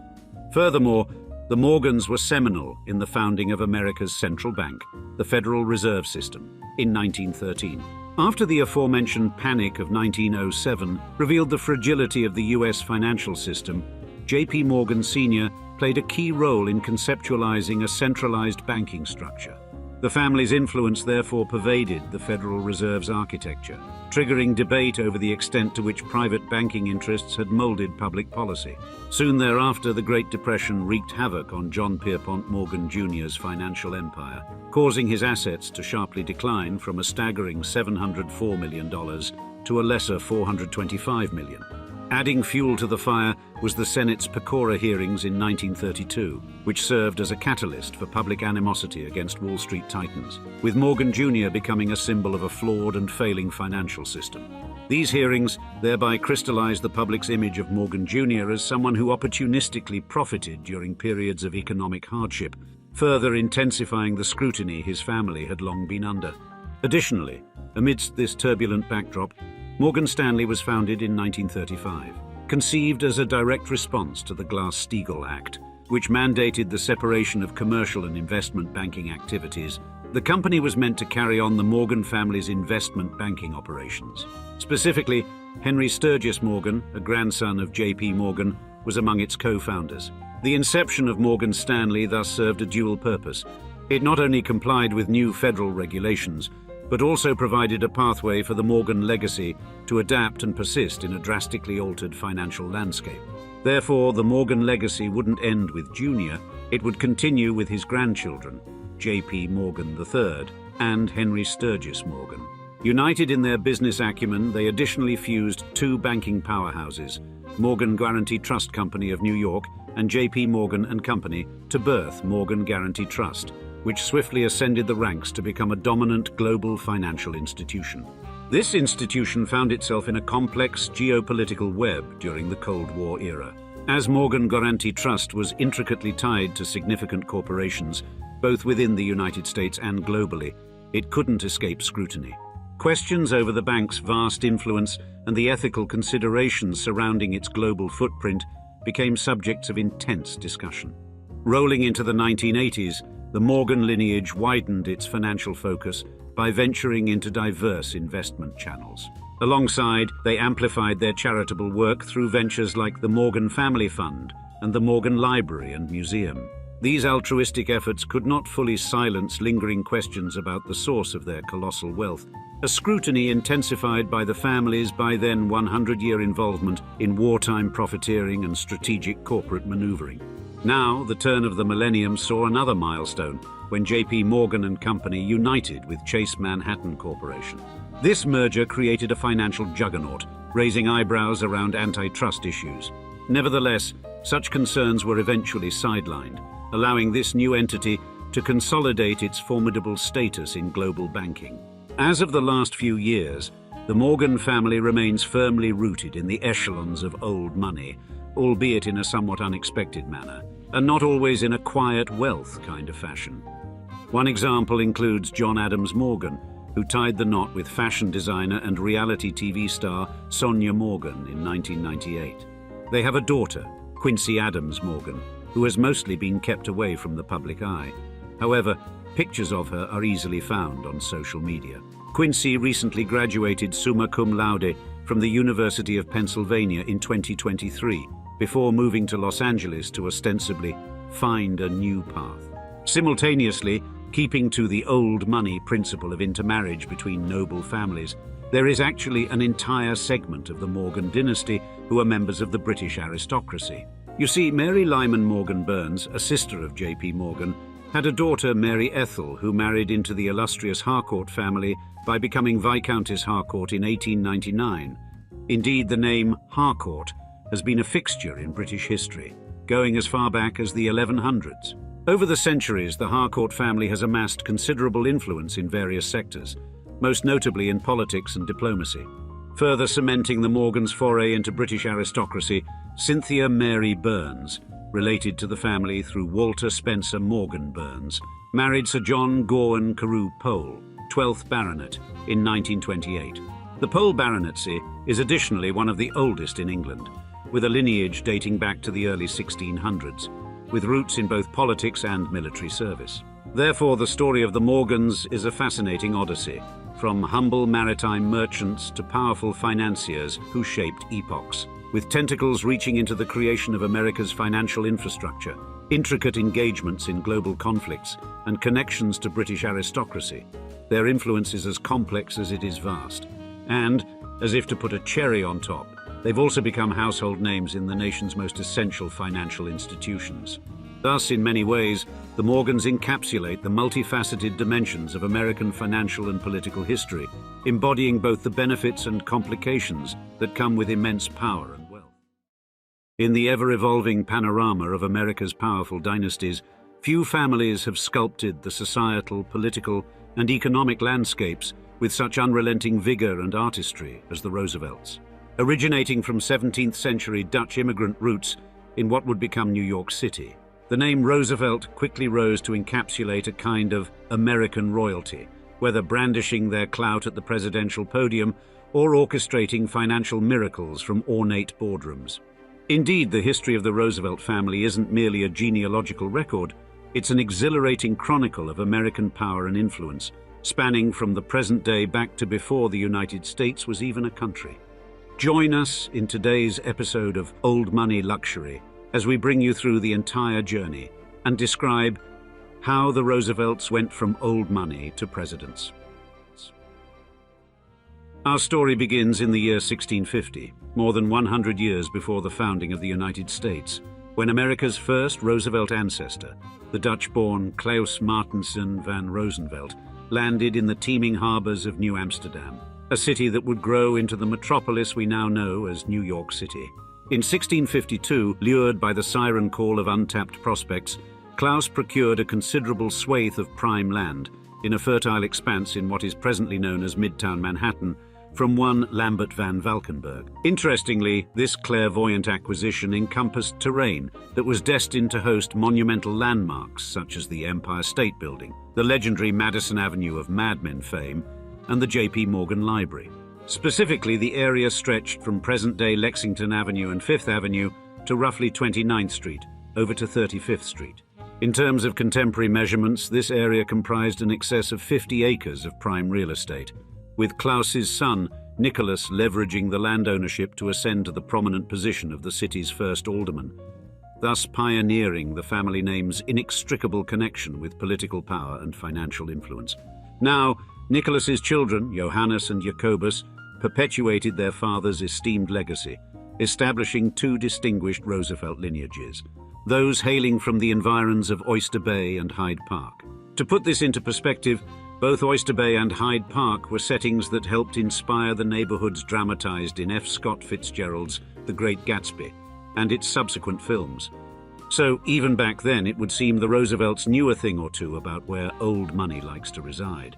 Now, Johannes Roosevelt was an entrepreneur endowed with extraordinary foresight, quickly becoming a family trait, and the successive generations born of Johannes wove themselves into New York's most elite circles through strategic matrimonial alliances with other prosperous families and shrewd real estate acquisitions in key locations around the city, as previously mentioned.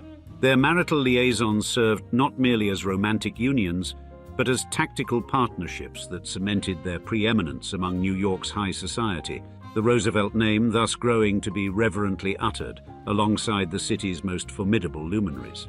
Next, Cornelius Roosevelt, the great-grandson of Johannes, significantly bolstered the family's wealth and empire-like ambitions.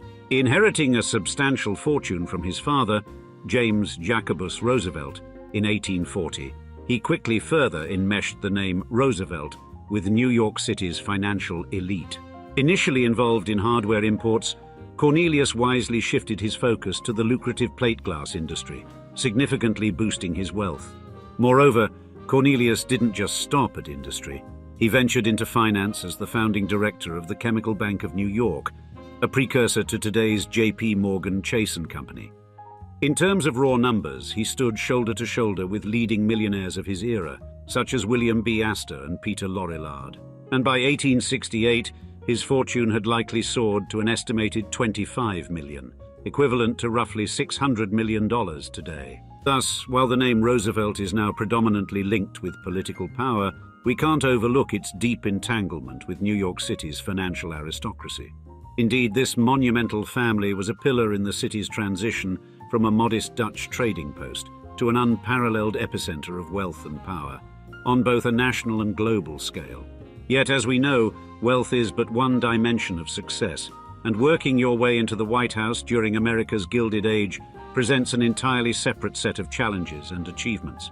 Little did Cornelius know that his grandson, Theodore, a child that he undoubtedly knew since their lifetimes overlapped significantly, would stretch well past the successes of even his multimillionaire grandfather in just a few short decades. Across the East River from Manhattan, at the same time, the real estate Roosevelts were building their empire. Family member Isaac Roosevelt, the great-great-grandfather of FDR, was quickly becoming one of the first large-scale sugar refiners in New York City, before leveraging that influence to serve in the New York State Assembly and the State Constitutional Convention. Therefore, Isaac holds the notable distinction as having achieved the most political success of any Roosevelt before his cousin, the future President Teddy. However, it would be uncouth to not mention here that Isaac's sugar business was heavily reliant on slave labor, as New York City's sugar was cultivated almost entirely by enslaved persons in the Caribbean. Thus, without mincing words, an essential root of the substantial wealth, prominence, and influence that the Hyde Park Roosevelts came to amass, Franklin and Eleanor's line of the family derived directly from America's engagement in the transatlantic slave trade. With Isaac's passing, the torch of Roosevelt ambition was bequeathed to ensuing generations. James, Isaac's son, donned the familial mantle with vim and vigor as he additionally wove through the complex corridors of New York City's political stage, the banking sector, and the nuanced world of sugar refinement. More importantly, an unforgettable headquarters of the family's prominence would be purchased by James and his lineal successors in 1819, when they banded together to create a sanctuary for the Roosevelts in Hyde Park, New York. A few decades later, in the throbbing core of New York City, another world-changing Roosevelt was brought forth into the world in the morning hours of the 27th of October, 1858. Theodore Roosevelt, the second child in a brood of 4, seemed preordained for unparalleled achievements. His father, Theodore Sr., had descended from a cadre of affluent entrepreneurs in the Roosevelt family line, while concurrently his mother, the winsome Martha Mitty Roosevelt, drew her heritage from the agrarian expanses of a Georgian plantation. Nurtured within the warmth of a close-knit domestic sphere, young Theodore, affectionately termed Teedy, found his childhood beset by a looming malaise, recurrent asthma that adhered to him with unyielding obstinacy. Fueled by youthful determination, he resolved to fortify his physique. In this aspiration, he discovered a lifelong commitment to building the body's vitality, adopting gymnastic routines and weightlifting regimens, exuberantly subscribing to the philosophy of leading a strenuous life. Set against a backdrop of private tutors and globe-trotting adventures, including a trip to the then German Empire, Theodore's quenchless intellectual appetite only intensified. This scholarly yearning propelled him to Harvard University's hallowed halls in 1876, where his academic explorations encompassed German linguistics, natural history, biology, forensic studies, and rhetorical composition. Yet his ebullience transcended scholarly limits as he enthusiastically delved into boxing and wrestling, thereby wholeheartedly welcoming the thrill of physical enterprise. Then, in an extraordinary twist of fate, love graced Theodore's already monumental life path. It was through a fortuitous introduction by a mutual acquaintance at Harvard that he encountered Alice Hathaway Lee, the heiress of a prosperous New England banking dynasty. Their affections for each other matured with swift intensity, culminating in vows exchanged amidst the russet hues of October in the year 1880. Although Theodore initially embarked on legal studies at Columbia Law School, the clarion call of public service resounded too powerfully to ignore, leading him to forsake his legal ambitions within just a year. At that moment, we have to wonder if even Teddy himself was ready for what would happen next, as his indomitable zest for life and political verve would not only lead him to the top of power in the United States, but usher in a family dominance over America's trajectory that had never been seen before or since. Now, in the year 1884, Theodore Roosevelt faced a gut-wrenching calamity that shattered his world in a mere 48 hours. As Alice delivered their firstborn daughter, Alice Lee, Theodore was forced to confront the unspeakable sorrow of losing both his mother to typhoid and his cherished Alice to renal complications, all within the confines of their home. Heart-rending grief led him to immerse himself in his political obligations for the ensuing 4 months. However, perhaps to process the heartache, the irrefutable allure of untamed landscapes called him away from the East Coast. Theodore journeyed into the rough-hewn Dakota Badlands, finding a semblance of solace as a cattle rancher and frontier wayfarer. Amidst the sprawling plains, he found a retreat in grizzly bear hunting and the pastoral care of his livestock. The unforgiving winter of 1887 to 1888 decimated most of his cattle, steering his resolve to return to the East Coast, where he nurtured a love rekindled for his childhood infatuation, Edith Kermit Carow. In a move worthy of romantic novels, the couple pledged their eternal devotion in a remote English ceremony in 1886.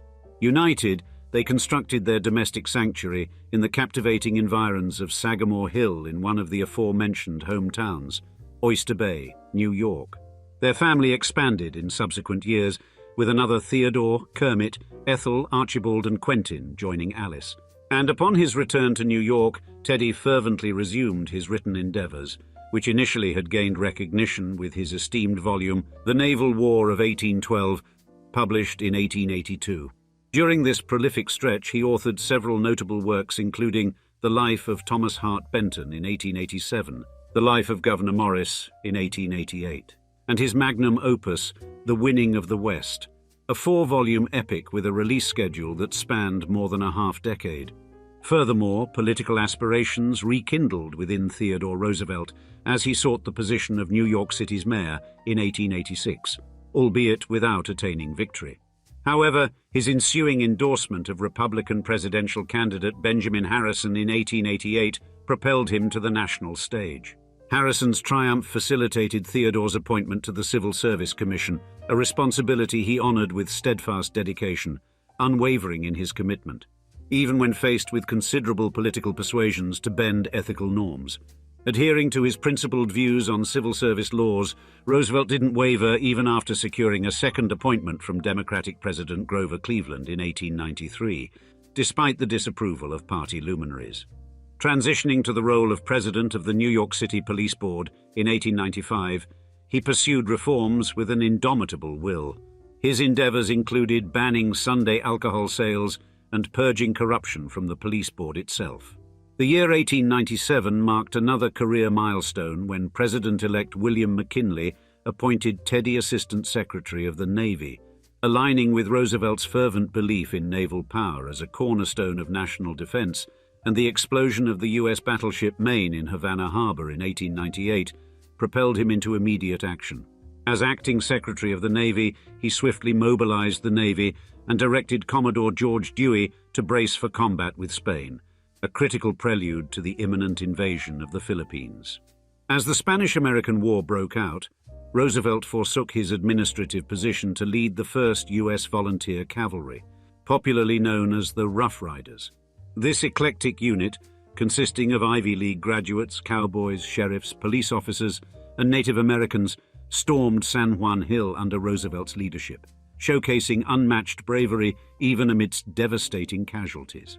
Their triumphant return to the United States earned them near universal praise and solidified Roosevelt's military legacy. Upon his being crowned a celebrated war hero, Roosevelt found himself courted by New York's Republican Party to vie for the gubernatorial seat. Running against Democrat Judge Augustus Van Wyck in a hotly contested race, Roosevelt clinched a slim victory, bolstered by the influential backing of Thomas C. Platt, the state's Republican Party stalwart. However, Roosevelt's unwavering commitment to autonomous policy-making and patronage quickly led to a rift with Platt. Specifically, as Roosevelt delved into progressive policy measures, such as taxing public utilities, tensions with Platt escalated. Recognizing Roosevelt's capacity to destabilize the Republican state apparatus, Platt cleverly maneuvered to elevate him to the vice presidency in 1900, thus blocking his path to re-election as governor. Accepting the position, Roosevelt recalibrated his ambitions toward the presidency in 1904, fully cognizant that party leaders had choreographed the convention to pave his way. Subsequently, Theodore Roosevelt Jr. emerged as the uncontested choice for vice president in the Republican nomination, a clear sign of the party's confidence in him. With vigor, he took to the campaign trail to support William McKinley, his party's candidate for president. Standing against McKinley were Democratic challengers William Jennings Bryan and Adlai E. Stevenson. And Roosevelt's campaign was nothing short of a spectacle, reaching over 3 million people firsthand. A specially chartered train carried him across more than 20,000 miles as he delivered impassioned addresses in more than 500 locales spread across 24 states. As newspaper columnist Mr. Dooley humorously noted, "'Tis Tiddy alone that's running," adding, "He ain't a-running, he's galloping." And this energy paid off. With a lead of over 800,000 votes, the McKinley-Roosevelt ticket triumphed, marking one of the largest victories for the Republicans in years. Of the 70.2 million votes cast, McKinley garnered 292 Electoral College votes, dwarfing Bryan's 155, and the win was even more commanding than McKinley's initial victory in 1896. However, tragedy soon struck in September 1901 when President McKinley was assassinated by a wild gunman, somewhat unexpectedly thrusting Theodore Roosevelt into position as the 26th President of the United States, and the youngest to ever hold the office. While Theodore Roosevelt was grappling with his first full term as president, Franklin Delano Roosevelt, Teddy's cousin, and Eleanor Roosevelt, Teddy's niece, married in front of a glamorous gathering of society's elite on a brisk spring day in 1905. Indeed, this wedding represented more than just marital bliss. It signified the merger of two American dynasties. Franklin's father, James Roosevelt, was already a paragon of old money affluence, not just a successful entrepreneur, but also a generous philanthropist within New York society. Yet Franklin's mother, Sarah Delano Roosevelt, was no less remarkable. She hailed from the Delano family, a lineage known for their maritime and trading empires, which had garnered both significant wealth and social influence over the years. Eleanor Roosevelt's parentage also boasted remarkable elite credentials, adding another layer of complexity to the Roosevelt couple's shared heritage. Her father, Elliott Roosevelt, was a sibling to Theodore Roosevelt. However, his life was tragically marred by struggles with addiction, a plight that colored Eleanor's early years, but also fortified her resilience and sense of empathy. And her mother, Anna Hall Roosevelt, descended from the distinguished Livingston and Ludlow families, both storied names that stretched back to the founding days of the American colonies. Indeed, the Livingstons were influential politicians and landowners whose members included signatories of the Declaration of Independence, while the Ludlows were known for their legal contributions, including their role in framing early American jurisprudence. Therefore, both Franklin and Eleanor were products of families deeply rooted in American history and tradition, yet also profoundly influenced by the progressive ideologies that had evolved within the Roosevelt lineage. You see, the couple's cousin/uncle, Theodore Roosevelt, had played a pivotal role during the progressive era. Franklin would later inherit this dedication to social transformation, while Eleanor would become a legendary champion for gender equality and social fairness. Thus, their matrimony evolved into an ideal collaboration, each complementing the other's traits and talents. Franklin, with his captivating charisma and outgoing nature, provided the vision. Eleanor, intelligent and more reserved, offered practical insight, and together they were an unstoppable force. Years later, when Franklin assumed the presidency in 1933, the United States was plunged into the depths of the Great Depression. Unemployment was rampant, and the economy was on the verge of collapse. Wasting no time, Franklin began to roll out a sequence of initiatives collectively known as the New Deal, aimed at offering relief to the jobless, energizing the economy, and restructuring the financial landscape. The New Deal was a monumental undertaking. Additionally, in the context of New Deal achievements, the Social Security Administration stood out as another seminal program. Serving as a financial safety net, the SSA extended support to the elderly, the differently abled, and those without employment. Though the New Deal faced its share of detractors, those who criticized its cost or argued that it expanded governmental power too much, Franklin D. Roosevelt remained resolute. Furthermore, Franklin D. Roosevelt's leadership during World War II marked another pivotal chapter in his tenure. As Commander-in-Chief, he navigated the United States through one of the darkest periods in human history. The strategic alliance he formed with Winston Churchill and Joseph Stalin, known as the Big Three, played a decisive role in the defeat of the Third Reich. Under his guidance, the US military was mobilized on an unprecedented scale, contributing to victories in both the European and Pacific theaters. His direction of initiatives such as the Manhattan Project also pushed the boundaries of what was scientifically possible, although these actions would generate complex ethical debates for years to come. Following Franklin D. Roosevelt's death in 1945, Eleanor persisted as an influential public persona. Arguably, her magnum opus was her role in crafting the Universal Declaration of Human Rights, a seminal document outlining the essential liberties inherent to all human beings. Not only has the Declaration been translated into more than 500 languages, but it also stands as the world's most universally translated document. Her imprint was also felt in the struggle for racial equality in America, as Eleanor was vocal in opposing racial segregation and various forms of discrimination. In fact, she walked side by side with iconic civil rights figures like Martin Luther King Jr., pushing the US towards a more egalitarian future. Eleanor Roosevelt passed away in November 1962 at the age of 78, leaving millions around the globe in a state of sorrow. Her influence on American civic life and the advancement of civil liberties was immeasurable. However, with her passing, the name Roosevelt would not disappear as a fixture of American life. Indeed, we could argue that the next generation of Roosevelts would only further bolster and expand a legacy that was older than the country itself. Born in August 1914, just a few months before the end of hostilities in World War I, Franklin Delano Roosevelt Jr. inherited a name with perhaps no more prestige and pressure than any other moniker in American history. At the time of his birth, his father FDR was Assistant Secretary of the Navy, and after a notable military career, Franklin Jr. held a congressional seat representing New York from 1949 to 1955. There, he poured unflagging energy into representing his constituents and championing issues dear to him, leading to President John F. Kennedy taking note of his prowess and designated him Under Secretary of Commerce in 1963. In this capacity, he contributed to the economic prosperity of the nation, extending the Roosevelt lineage of high-level government involvement and financial power.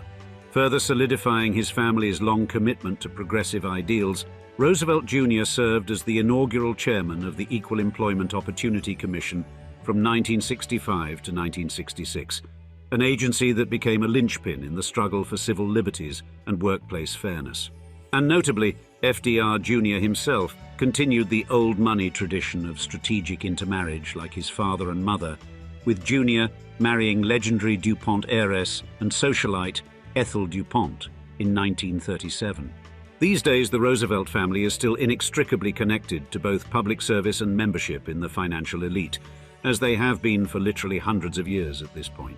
For example, Theodore Roosevelt IV has carved out a name for himself as an investment banker and ardent environmentalist. Passionate about conservation and sustainable practices, he's founded multiple eco-focused organizations and championed wildlife and land preservation on a global scale. Tweed Roosevelt, also a great-grandson of President Theodore Roosevelt, heads the Theodore Roosevelt Association as its president and CEO. This non-profit entity is dedicated to safeguarding the enduring impact of President Theodore Roosevelt, and Tweed is a fervent advocate for both ecological conservation and public duty, much like his great-grandfather.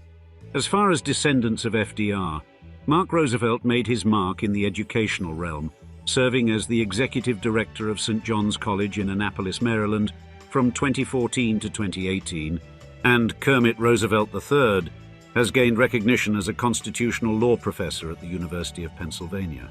All in all, the Roosevelt family is, much like many American dynasties, a collage of contradictions.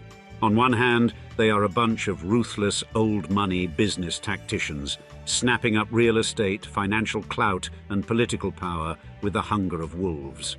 On the other, they are a living embodiment of noblesse oblige, a family that never let their extreme wealth and influence get in the way of their responsibility to do good for not only their fellow citizens, but the entire world at large. Cleveland, Ohio, on the brink of the 19th century, a collage of hardy souls, undaunted dreams, and fierce determination. It's here, treading through the thunder of steel on rail and the symphony of industry piercing the crisp Midwestern sky, where our story begins. We meet a young John D. Rockefeller, a man not born great, but upon whom greatness would be bestowed by the trials of life. Young John's eyes reflect an old soul, a wisdom gifted by his devout mother, Eliza Davison. A pillar of steadfast religious faith, she has imparted in her son the invaluable lessons of charity, frugality, and financial stewardship. In the muted glow of candlelight, John faithfully absorbed these lessons, his handwritten ledger of daily expenditures a constant companion. However, even as he wrote, his father's shadow filled the room. His father, William Avery Rockefeller, a man with a chameleon-like charm and a penchant for high stakes, peddled his miracle potions. Blending a mix of naive hope and snake oil, he sold dreams to the desperate and unsuspecting. This tension, an intricate waltz between integrity and deception, forms the foundation of the Rockefeller family's destiny. Each moment adds a new layer of resolve. The quiet diligence from a mother's teachings and the ruthless business cunning kindled by a father's guile Embark with us on this journey from the freshly minted wealth of the new money Rockefellers to the prestigious old money dynasty John would build, as we describe. How the Rockefeller family went from new money to old money. Our saga begins in New York State, where our pivotal protagonist, John D. Rockefeller, first experienced life's trials and triumphs. Raised by his devout Baptist mother, Eliza Davison, Rockefeller learned the virtues of charity, frugality, and the effective management of money from an early age. This foundational training would later become the bedrock of his extraordinary business acumen. However, to fully comprehend the twists and turns of this familial odyssey from rags to riches, we must introduce an almost Dickensian character, John D's father, William Avery Rockefeller. Far from the righteous path his wife trod, William Avery lived a life of flamboyant ruses. As a traveling salesman, he peddled miracle potions with the grand promise of healing any affliction, from insignificant ailments to terminal diseases. Astoundingly, the key ingredient of these elixirs was petroleum, a substance that, unbeknownst to young John, would power his future, paving his way towards becoming America's first billionaire. William Avery, however, bore a less than reputable reputation. He was a man of questionable integrity, dabbling in horse thievery, and habitually tangling with the law. His unorthodox antics eventually led to a forced relocation to Cleveland, Ohio, a move that uprooted young Rockefeller from his childhood home in upstate New York. Eliza Rockefeller, a figure of steadfast faith and resilience, stood as the counterpoint to William Avery's volatile lifestyle.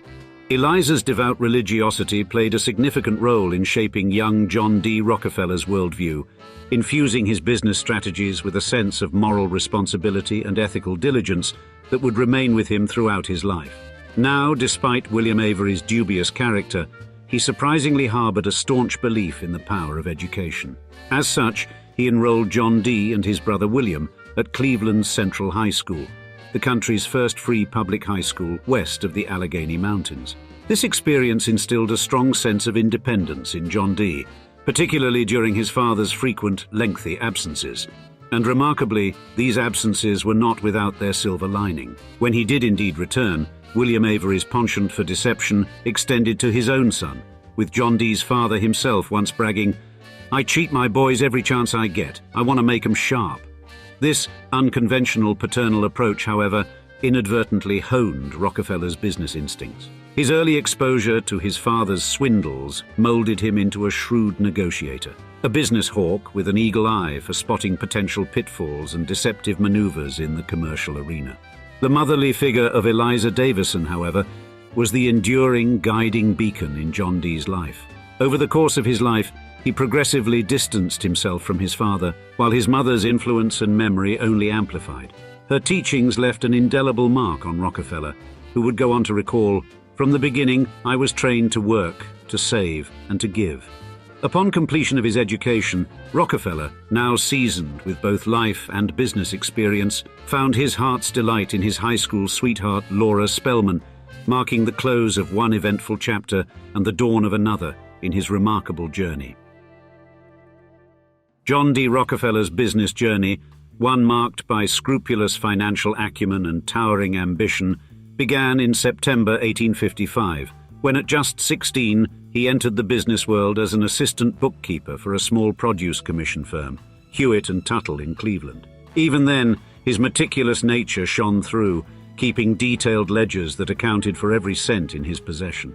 A staunch advocate of charity, Rockefeller adhered to the concept of tithing from his earliest days of earning income for himself, committing 10% of his earnings to charitable causes. In 1859, Rockefeller partnered with Morris B. Clark, launching a produce commission business. They raised $4,000, more than $100,000 in today's dollars, a sizable capital for the time. The Civil War period proved lucrative, as the Union Army's demand for supplies soared. However, it was towards the end of the conflict, as the prospect of wartime profits faded, that Rockefeller and Clark turned their attention towards oil refining. The true turning point came in 1866, when John's brother, William Rockefeller Jr., built another refinery in Cleveland, pulling John into the partnership. In 1867, Henry Morrison Flagler joined them, establishing Rockefeller, Andrews and Flagler, which rapidly grew to be the world's largest oil refinery. This operation laid the foundation for Standard Oil, officially formed on January 10, 1870, which embarked on an aggressive campaign to consolidate the oil market. Known as the Cleveland Conquest or the Cleveland Massacre, Standard Oil in less than 4 months in 1872 absorbed 22 of its 26 Cleveland competitors. By 1880, Standard Oil controlled approximately 90% of all oil refineries and pipelines in the United States, allowing Rockefeller to effectively dictate the entire industry's pace and direction. However, Rockefeller's strategies were not without benefits for the public. Before 1870, only the affluent could afford oil light, provided by expensive whale oil. However, in the following decade, thanks to the economies of scale realized by Standard Oil, kerosene became widely accessible to the working and middle classes. Yet these business practices, including underselling, differential pricing, and secret transportation rebates, also invited controversy. And by 1880, Standard Oil was reported by the media as the most cruel, impudent, pitiless, and grasping monopoly that ever fastened upon a country. The intense criticism led to the creation of the Standard Oil Trust in 1882, a corporation of corporations, to centralize Rockefeller's holdings, which further stirred public suspicion. Despite these challenges, Standard Oil stood resilient, consistently making profits year after year, achieving an aura of invincibility and unparalleled wealth. Ida Tarbell, a journalist, would ultimately lead a movement to challenge this behemoth. Her meticulous investigation, culminating in a series of damning articles, exposed Standard Oil's ruthless tactics and ultimately contributed to the dissolution of Standard Oil as a monopoly, leading to the Clayton Antitrust Act. Without fully throwing in the towel, Rockefeller started looking at his transition into retirement while still seeking to preserve his wealth and transform his new money into the more enduring old money. He diversified his investments and launched the Rockefeller Foundation in 1913 with an initial donation of $100 million, broadening his legacy beyond oil and industry, highlighting his commitment to philanthropy. However, his rise from a new money tycoon to an old money patriarch was marred by personal challenges and public scorn, with some speculating that the relentless scrutiny caused Rockefeller to develop alopecia. Despite these obstacles, the name Rockefeller had a journey from poverty to the patriarch of one of America's most powerful families that was only just beginning as he passed control of his dynasty to the next generation. Now, John D. Rockefeller was not merely an astute businessman, he was also an ardent practitioner of old money principles, such as long-term financial planning, privacy, understated elegance, philanthropy, and thrift. These were the values he instilled in his children, ensuring the Rockefeller legacy would span generations. In contrast to the new money families of the Gilded Age, the Rockefellers adopted a more discreet and sustainable approach to wealth. Consider the Vanderbilt and Gould families, prominent figures of the Gilded Age whom epitomized new money opulence. Cornelius Vanderbilt, renowned for his empire of steamships and the New York Central Railroad, celebrated his fortune with a flourish. The manifestation of his wealth was particularly evident in his family's real estate purchases. The family commissioned grand mansions that showcased their affluence, such as the opulent Vanderbilt mansions on Fifth Avenue, which stood as symbols of their enormous wealth. These included the Triple Palace, a trio of residences designed by famed architects and decorated with marble, gold, and other precious materials. In addition to these residences, Cornelius Vanderbilt II acquired an expensive townhouse on 57th Street, which later had to be sold due to financial strain. Additionally, the Marble House, built by William Kissam Vanderbilt in Newport, Rhode Island, was another display of the Vanderbilt fortune. This lavish mansion, however, was eventually sold due to its exorbitant upkeep costs. Their penchant for grandeur extended to their social events as well, with the Vanderbilt Costume Ball of 1883, a $1 million spectacle, immortalizing their penchant for lavish spending. However, the Vanderbilts' unchecked extravagance, combined with their neglect of long-term financial planning, ultimately led to the erosion of their substantial fortune. This financial mismanagement left many of their descendants grappling with relative poverty, a stark contrast to their forebears' opulence. Similarly, the Gould family, led by railroad magnate Jay Gould, failed to preserve their wealth across generations. Jay Gould was famed for his extravagant lifestyle, evident in his creation of Lyndhurst, a sprawling Gothic revival mansion. His offspring mirrored his extravagance, erecting impressive residences, such as a castle-like mansion in Lakewood, New Jersey, and a French chateau-inspired mansion in Tarrytown, New York. However, the Goulds mirrored the Vanderbilts in their lack of emphasis on sustained wealth management. George J. Gould II and J. Gould II, descendants of this once affluent lineage, pursued commendable careers, yet the family fortune dwindled over time. After George J. Gould's demise, their once formidable wealth had practically evaporated, resulting in their descendants leading lives far from their opulent heritage. Today, the Vanderbilt and Gould legacies serve as potent reminders of the impermanence of wealth without prudent stewardship. The next generation of Rockefellers, however, took a different path, rooted in the old money traditions of privacy, thrift, and philanthropy. These principles played out vividly in the lives of John D. Rockefeller Sr.'s children. John D. Rockefeller Jr., the only son and the primary heir, inherited not only his father's vast fortune, but also his commitment to philanthropy. He financed the construction of the Rockefeller Center in New York and restored colonial Williamsburg, among many other philanthropic endeavors. Yet, despite his eye-watering size of income, he lived a relatively modest lifestyle, avoiding public displays of wealth and maintaining a strong focus on his family. Similarly, Rockefeller's daughters also embodied the old money principles. Elizabeth, the eldest, married a banker and led a private life out of the public eye. Alice, despite suffering from various health issues throughout her life, was known for her philanthropy and carried the family tradition of supporting educational and health causes.